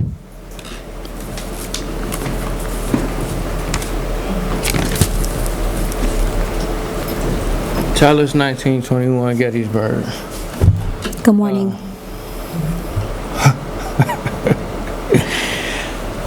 Mayor Shanice Stanislaus, I appreciate you. Fairchild, my guy, I appreciate you. I appreciate both of y'all, the work y'all put in and meeting with us in the community in different places and just getting involved, man, and hearing the people, man, and putting us first. I appreciate that. I wish she was here because I got some stuff for her. But anyway, Beckham, man, I still ain't heard from you. My number's still the same, bruh. You need my email address? We're friends on Facebook. I ain't heard from you. You said we was going to have a conversation. We still ain't had that conversation, man. Shaw, what's going on, man? You write down stuff, but you don't never had nothing to say for real. I'm glad you're awake today, Mr. Joseph, man. I caught you sleep a few times, but I ain't get my phone died, so you got lucky this week.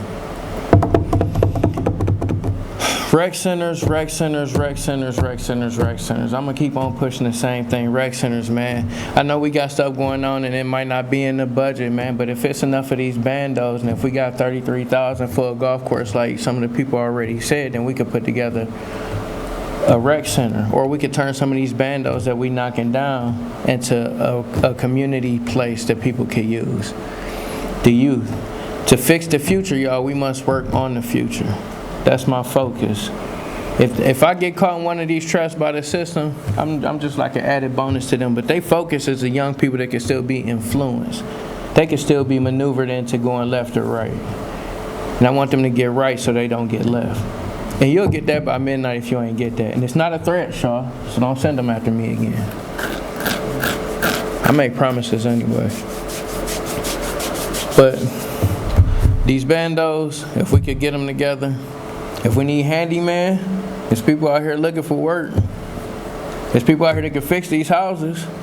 I can hang drywall, siding, roofing, whatever.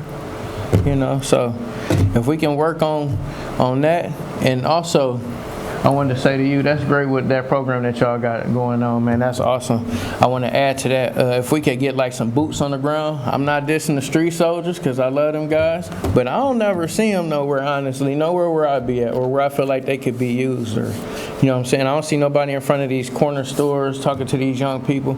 It's like a gap between the elderly people and the young people, and then you got some of us who still look like the young folks, who kind of talk like the young folks, who just may even act like some of these young folks, who can meet and mix and mingle and bridge that gap between the elders and the youngsters, man, and can talk to these young people, because I say what they, I could talk like them.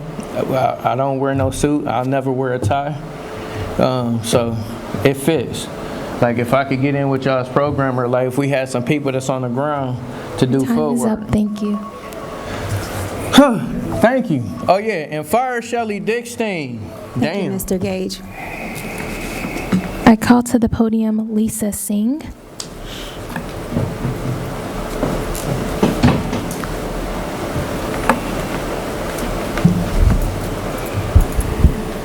I'm Lisa Singh, 2150 Settlers Trail, Vandalia. Good Hello, morning. everybody. Well, thank you for having me. I'm kind of like barely above the podium, so I don't know if you can see me. Hi. So I know I'm not from Dayton, but Dayton is a city that I love, and it has my heart in every way. I worked at the Mediation Center, Dayton Mediation Center. I volunteered for years. I'm all about community engagement and what the community is all about. I have for years championed so many of Dayton's projects, and especially when we had something to talk about and we had the community together. And now I stand here because I'm part of Dayton United for Human Rights. 4 years ago, I was invited by Miss Mary Tyler to engage in this, and it was after I came back from the high-level political forum at the United Nations. And in that forum, I heard all of the diplomats, all of these people from all over the world say, we can't do this unless communities start it. And so I was pleased that Ms. Tyler was starting this initiative. And then I was pleased when the city of Dayton took it one step further, one of the first cities to do that. Dayton, to me, is like a light and a beacon to all the communities around it, and Dayton is a leader. Like Tony Talbot said also, that human rights is the community. The community is what's going to make it happen. And with the city in partnership and working with the community, I see great things. I've already seen Dayton's United for Human Rights affect more than 150 people, and I've seen the community engagement that's already happening. In fact, I do want to invite you to, like every month, we lead a conversation about one human right, and we do a dialogue. So I think I see a light, so I guess that means my time is up. I probably cannot say enough, but please, please take this even forward, because I believe in you. Thank you, Ms. Singh. I call to the podium Sharon Hawkins.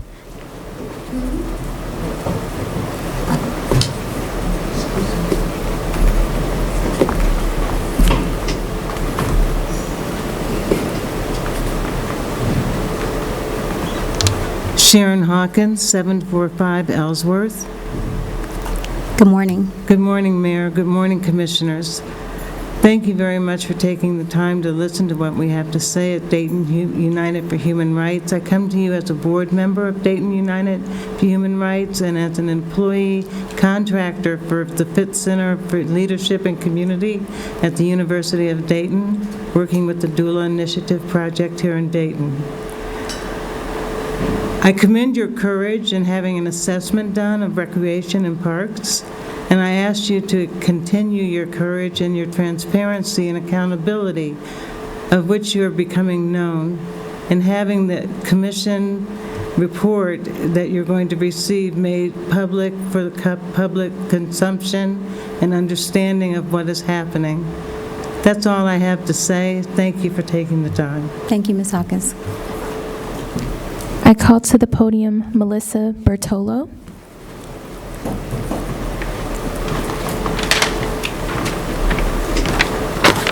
Good morning.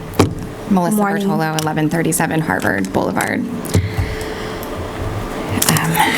So I'd like to honor the work of Dayton United for Human Rights, and I reflected and looked back at some of the articles, and I'd like to draw your attention to Article 12. No one shall be subjected to arbitrary interference with his privacy, family, home, or correspondence. And 13, everyone has the right to freedom of movement and residence within borders of each state. And so I've been coming here for many years to talk to you about automatic license plate readers, or really AI mass surveillance technology. And so I want to remind you of how these work. So these systems work by taking a picture every single time a car passes one of the cameras, whether that driver has done anything wrong or not. That picture captures not just the license plate, but the vehicle itself, including details like the make, model, color, bumper stickers, damage, or other identifying features, along with the exact time and location where the photo was taken. That information is stored in a database, and when enough pictures are collected, over time, law enforcement can look back and piece together where a vehicle has been, when it was there, the routes it regularly travels, creating a detailed picture of someone's movements. Again, whether or not anything was done wrong. I ask you, does this uphold Articles 12 and 13? Less than 1 month ago, the Dayton Police Department revealed that they had shared this mass surveillance data over 7,000 times for immigration enforcement purposes. This is a devastatingly large number and shows just how powerful this tool is. Yet I also want to remind you that this is just one population that we are aware of that has been impacted. But mass surveillance technology puts all of us at risk, no matter our place of birth, political ideology, religion, or any other factor. This technology can and will be used against us. We should not have to wonder whether our daily movements are being watched simply because we drove to work, attended a community meeting, visited a doctor, or participated in civic life. News reports of misuse of automatic license plate readers for purposes of stalking, accessing reproductive care, and attending political protests are rampant. And until the audit logs have been shared, we will not begin to understand the extent of the impact of the use of this technology on other communities.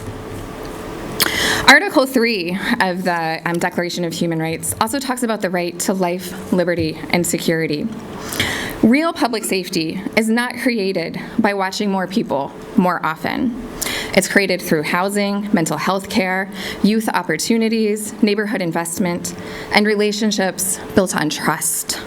Trust is not built through silence. Trust is built through transparency, accountability, and the courage to listen when your community is telling you something is wrong. We've had people coming from... Time is up. Thank you. That concludes the speakers, Your Honor. Thank you, Ms. McClendon. Ms. Lofton, do you have any closing comments this morning? I have none, Your Honor. Thank you. Ms. McClendon, do you have any closing comments? Yes, Your Honor. There is a work session immediately following this morning's commission meeting from the HRC regarding the human rights assessment.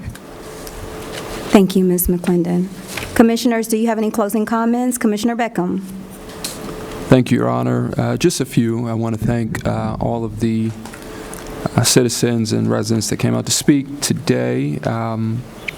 Additionally, for the presentations that we heard, thank you again for those updates.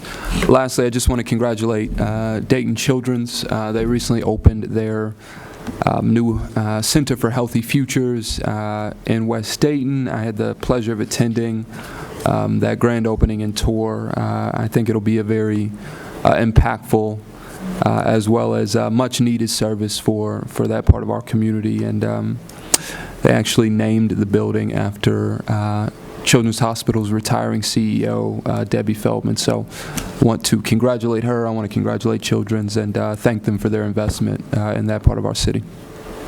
Those are all my comments. Thank you. Thank you, Commissioner. Commissioner Fairchild. Yeah, thank you. First, I want to thank everyone for your understanding. Last week, I had the opportunity to give the commencement speech for my high school, and so I was able to be with those students to celebrate them and also to tell them how proud we are of them, particularly for their accomplishment going through the real lives that they live. So thank you for that understanding. Also, another thank you around Dayton Children's Hospital and the opening of the Center for Healthy Futures. Should mention that it opens today. They are seeing their first patients today. The hours are noon to 8, and it's literally across the street from DeSoto Bass. And so if we are looking around access to health care, I'm very proud that Dayton Children's has invested in that location and bringing health care to the children in that neighborhood and all of West Dayton. So thank you to them. Thank you for the citizens who have come and your comments. Reverend Kelly, I appreciate you recognizing that people come because they care. And I hope everyone who comes knows that I value your input. I think you demonstrate the commitment in what really makes democracy work. And I think in every comment, there's a seed of something that can help us be a better community. So thank you for being here. And Tony Talbot, I want to thank you for your comments, your description of how human rights is a social construct that we create together really dovetail with our Summer of Peace and the Peace Campaign and the mayor's vision for reimagining public safety. Because it really is about what we as a community are going to create together and how we're going to be responsible to one another. Policing is one component of that, but it's really the values that we embrace together and put into action that's going to bring that forward. So thank you for that comment as well. I wasn't here at the meeting when we had the moment of silence for Russell Reese, Bishop Cox, Reverend Mann, and Mark DeWitt. I'm particularly mindful of Mark DeWitt, who was a close friend of mine, and today at 4 o'clock there's an observance of his life at Sinclair. And if people are still mourning Mark, I encourage you to consider attending that.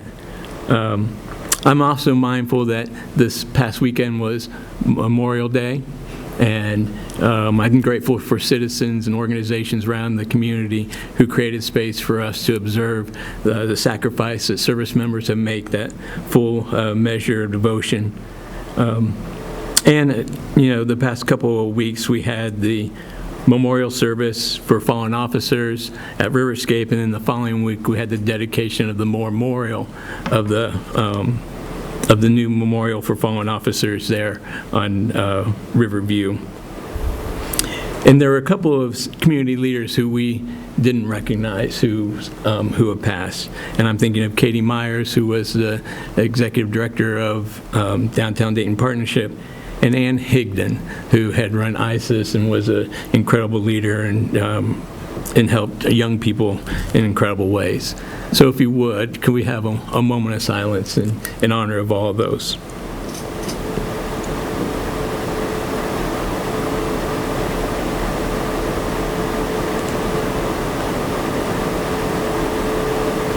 Thank you. Thank you. Before I get to, I have a substantial comment I want to make. Before I get that, I want to talk about some of the upcoming events. Saturday is a day full of opportunities, but also on Thursday night, Mayor Turner Sloss is hosting a town hall, Burkhart Library from 5 to 7:30.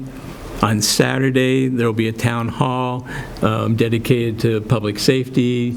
Chief Henderson's going to be there, as well as others. That's from 10 to noon. Right now, the location is to be determined. We need we're anticipating a larger crowd and looking for a bigger site, and so we'll be communicating that sometime today as we get that location determined.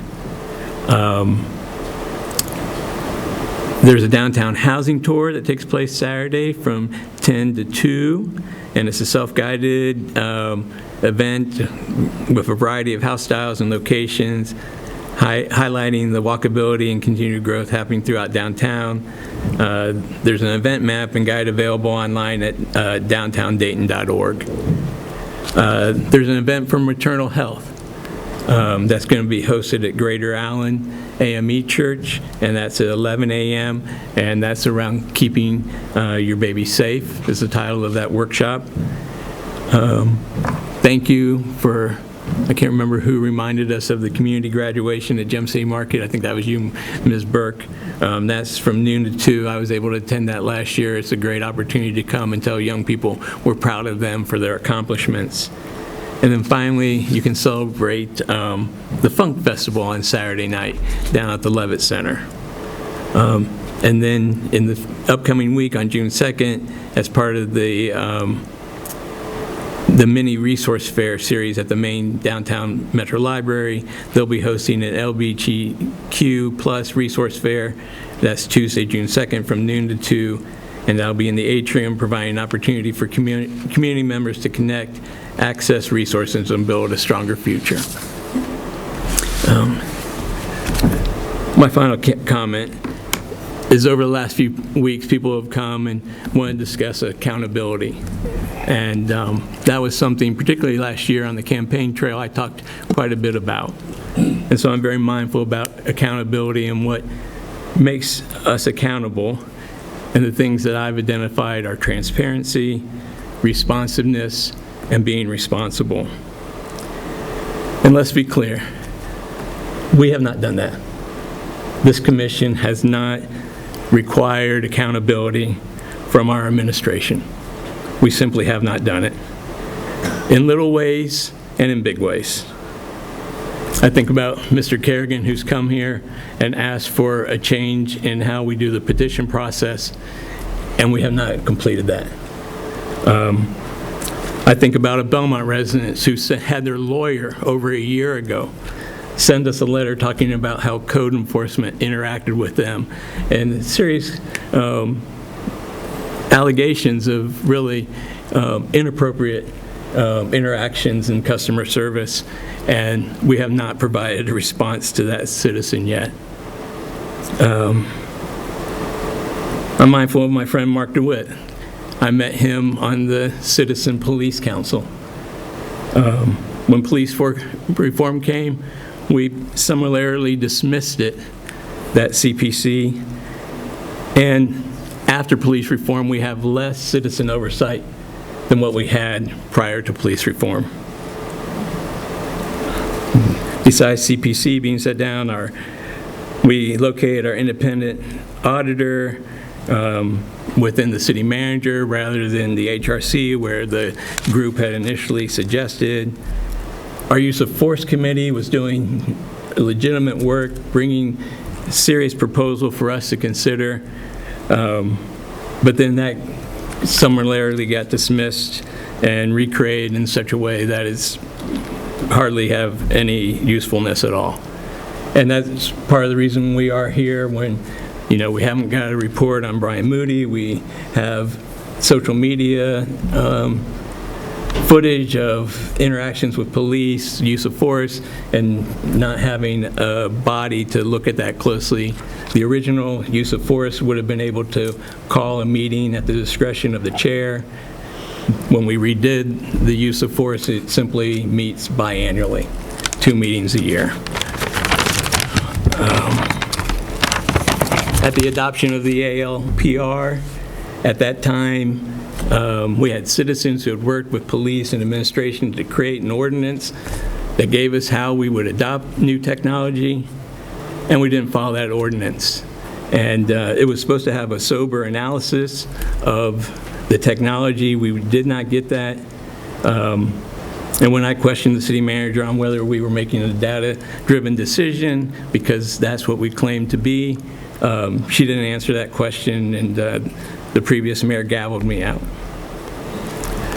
I'm mindful of Ms. Hastings' comment a few weeks ago. She said, trust is lost in buckets and regained in drops. We have lost a lot of trust, and we've got a lot of work to refill by drops the trust that we need to govern. Now, one of the key principles of law enforcement is that law enforcement is really an extension of the community. And this gets back to Mr. Tauber's point, is it's like what we create together.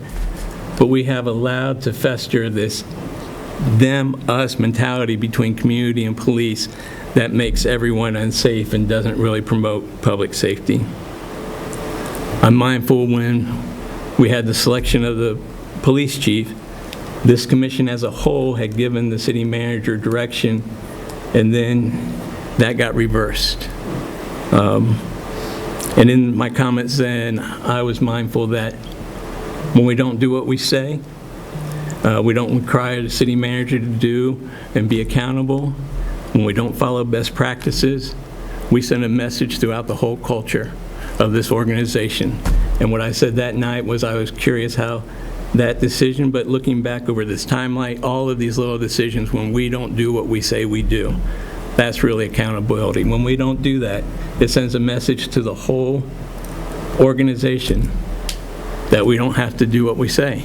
We don't have to be accountable. And that goes from city manager to front line to directors, middle managers, officers on the street, and this commission. And that's a failure on our part, and we need to do better.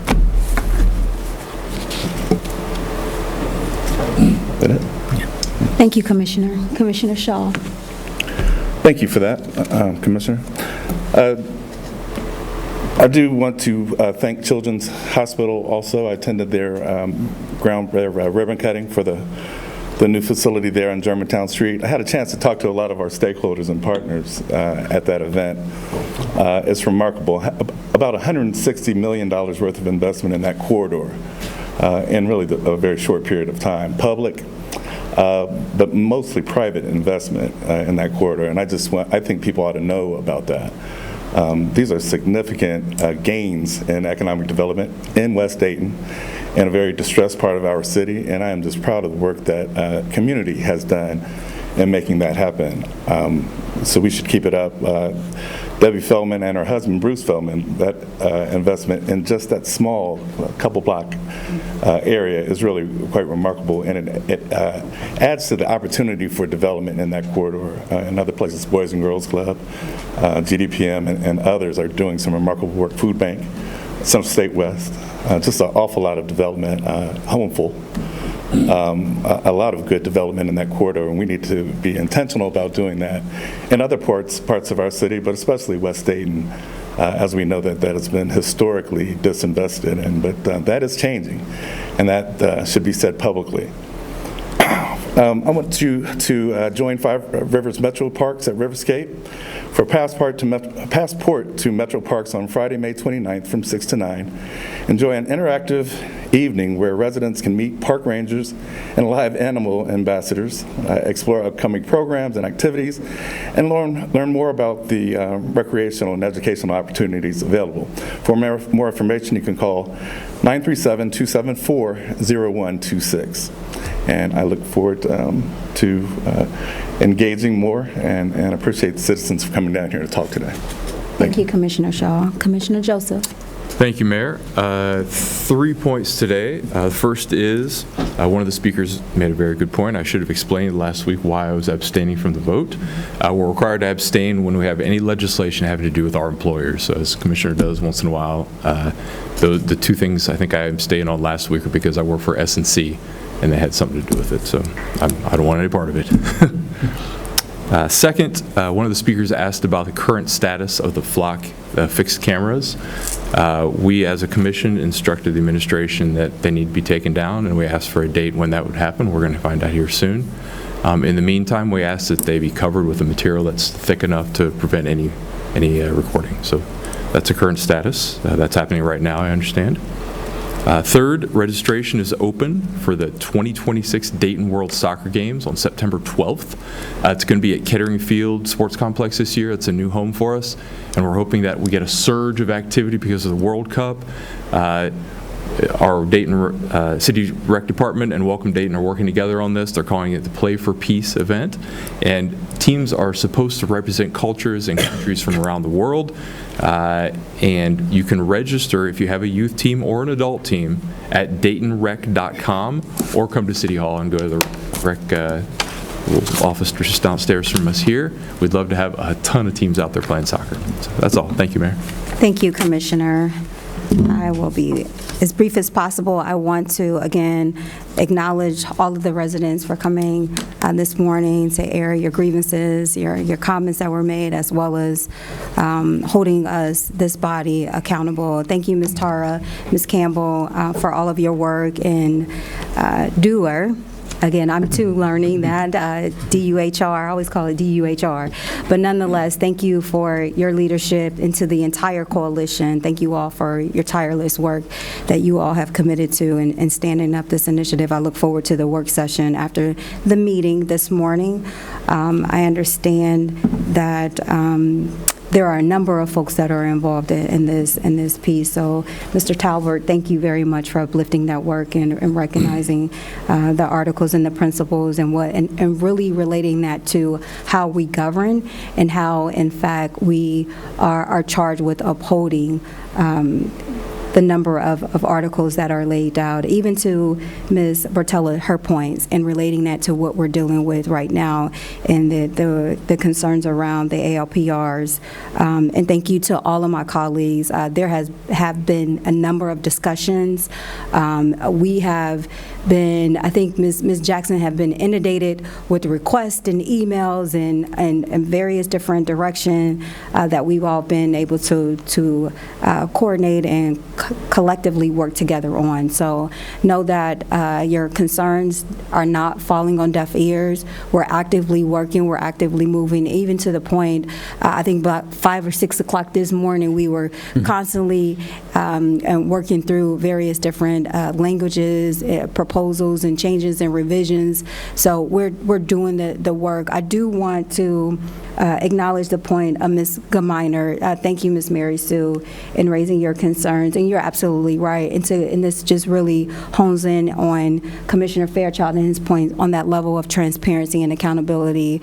That is something that I hold true to, and during my time as serving as the mayor in the city of Dayton, and even prior to that as a commission member, and even as an employee, right, and even a person, right? Just being a productive member of society and being held accountable and really, truly being responsible for your actions and understanding that this role comes with a lot of great responsibility and trust. And I really do appreciate the comment that was made, and I think something that we really need to uplift, and that is, trust is lost in buckets, but regained in drops. That speaks volume to where we are.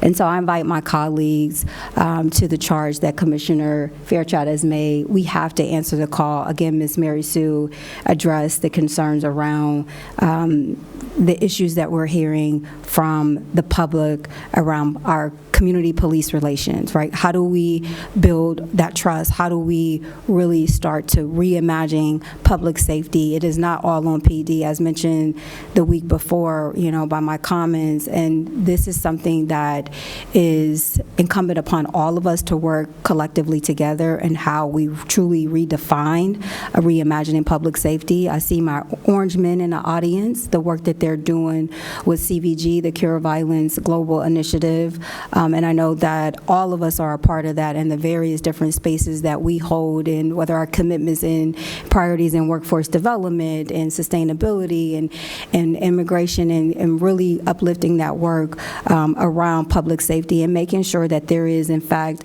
a mutual respect between the community and PD itself. So I'm looking forward to the town hall discussion. We have a great panel that will be part of the conversation, as well as an opportunity to hear from the public, to hear from the residents. Chief Henderson, he will be there, and I want to thank the city manager's office for working with us to make sure that Chief Henderson is available to really lay out his priorities and what his concerns and how he see fit in addressing the number of issues and concerns that have been raised by the public as well as the administration and this body as a whole. So again, that town hall is Saturday. That is the 30th from 10 a.m. until noon. And then after you leave the town hall, you can go on over to Gym City Market for the community graduation from 12 to 2 p.m. And so I just want to make sure that I also highlight a couple of comments that were made from the public. But let me also mention this as well. We are having a town hall tomorrow. That is Thursday at Burkhart Branch Library from 5 to 7 p.m. Thank you, Commissioner, for uplifting that town hall. And everyone is invited. We want to hear their concerns. We want to, again, make sure that we are addressing any concerns or grievances that the public may have, our residents may have. And then I also believe we have a mayor's walk that is coming up. And thank you, Commissioner Shaw, for joining us for the Forest Ridge. We just missed the rain, but nonetheless, it was a good turnout.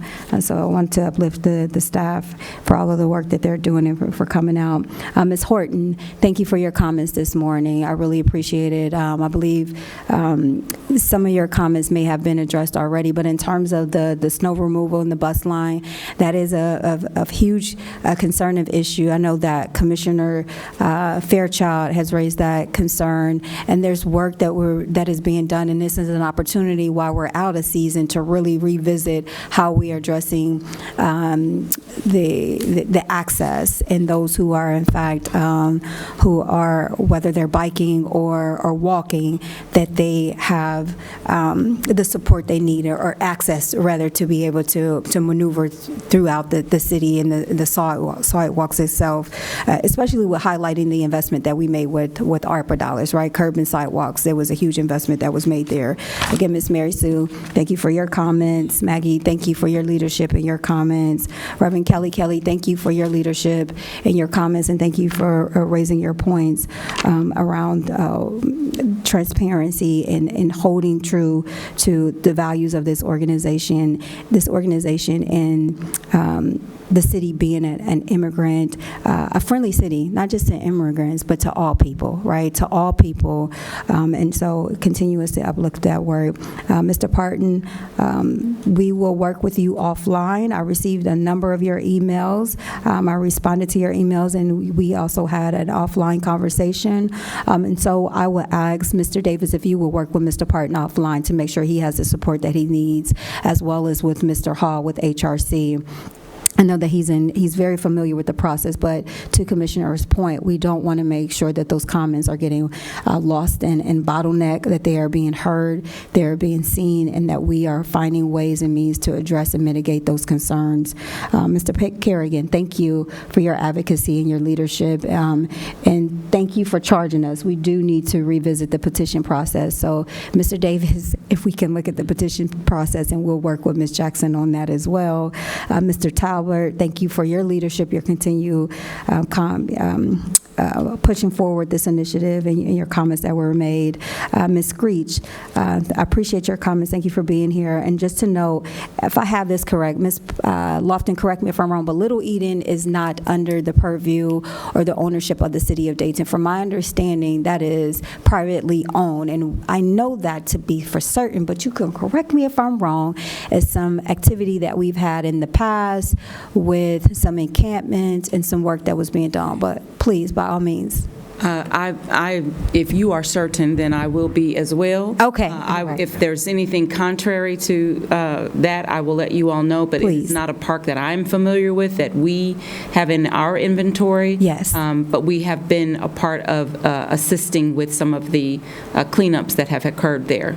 Thank you. And Ms. Lofton, if we can revisit that. I know, thank you, Ms. Lofton, to see if we can get the support of our Public Works Department. And that's right, Ms. Jackson, that is not under our ownership, right, and our care. Thank you, Ms. Jackson. I know you know the history on that.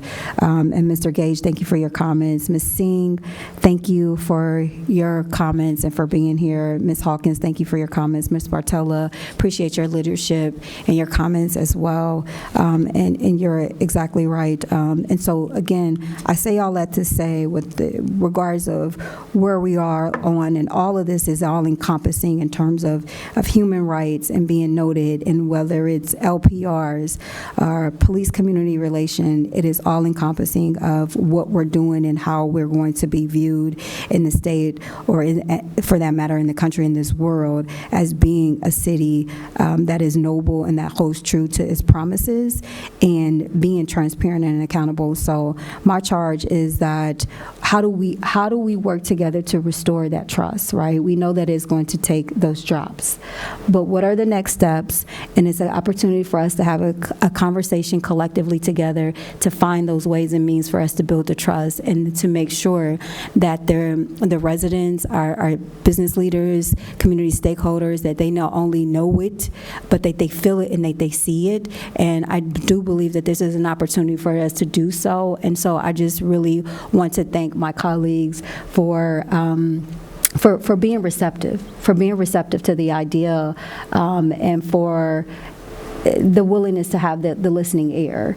And so we're working to address the LPRs. There's more work that we need to do in terms of accountability with the administration, transparency, and how do we really start moving the needle in addressing our community policing relations. So we're going to have two series. The first series is in regards to our youth and gun violence. We're then going to have a conversation as it relates to, again, unpacking community and police relations. So we invite comments, concerns, recommendations, whatever you all may have, but understand that we want to have a respectable conversation.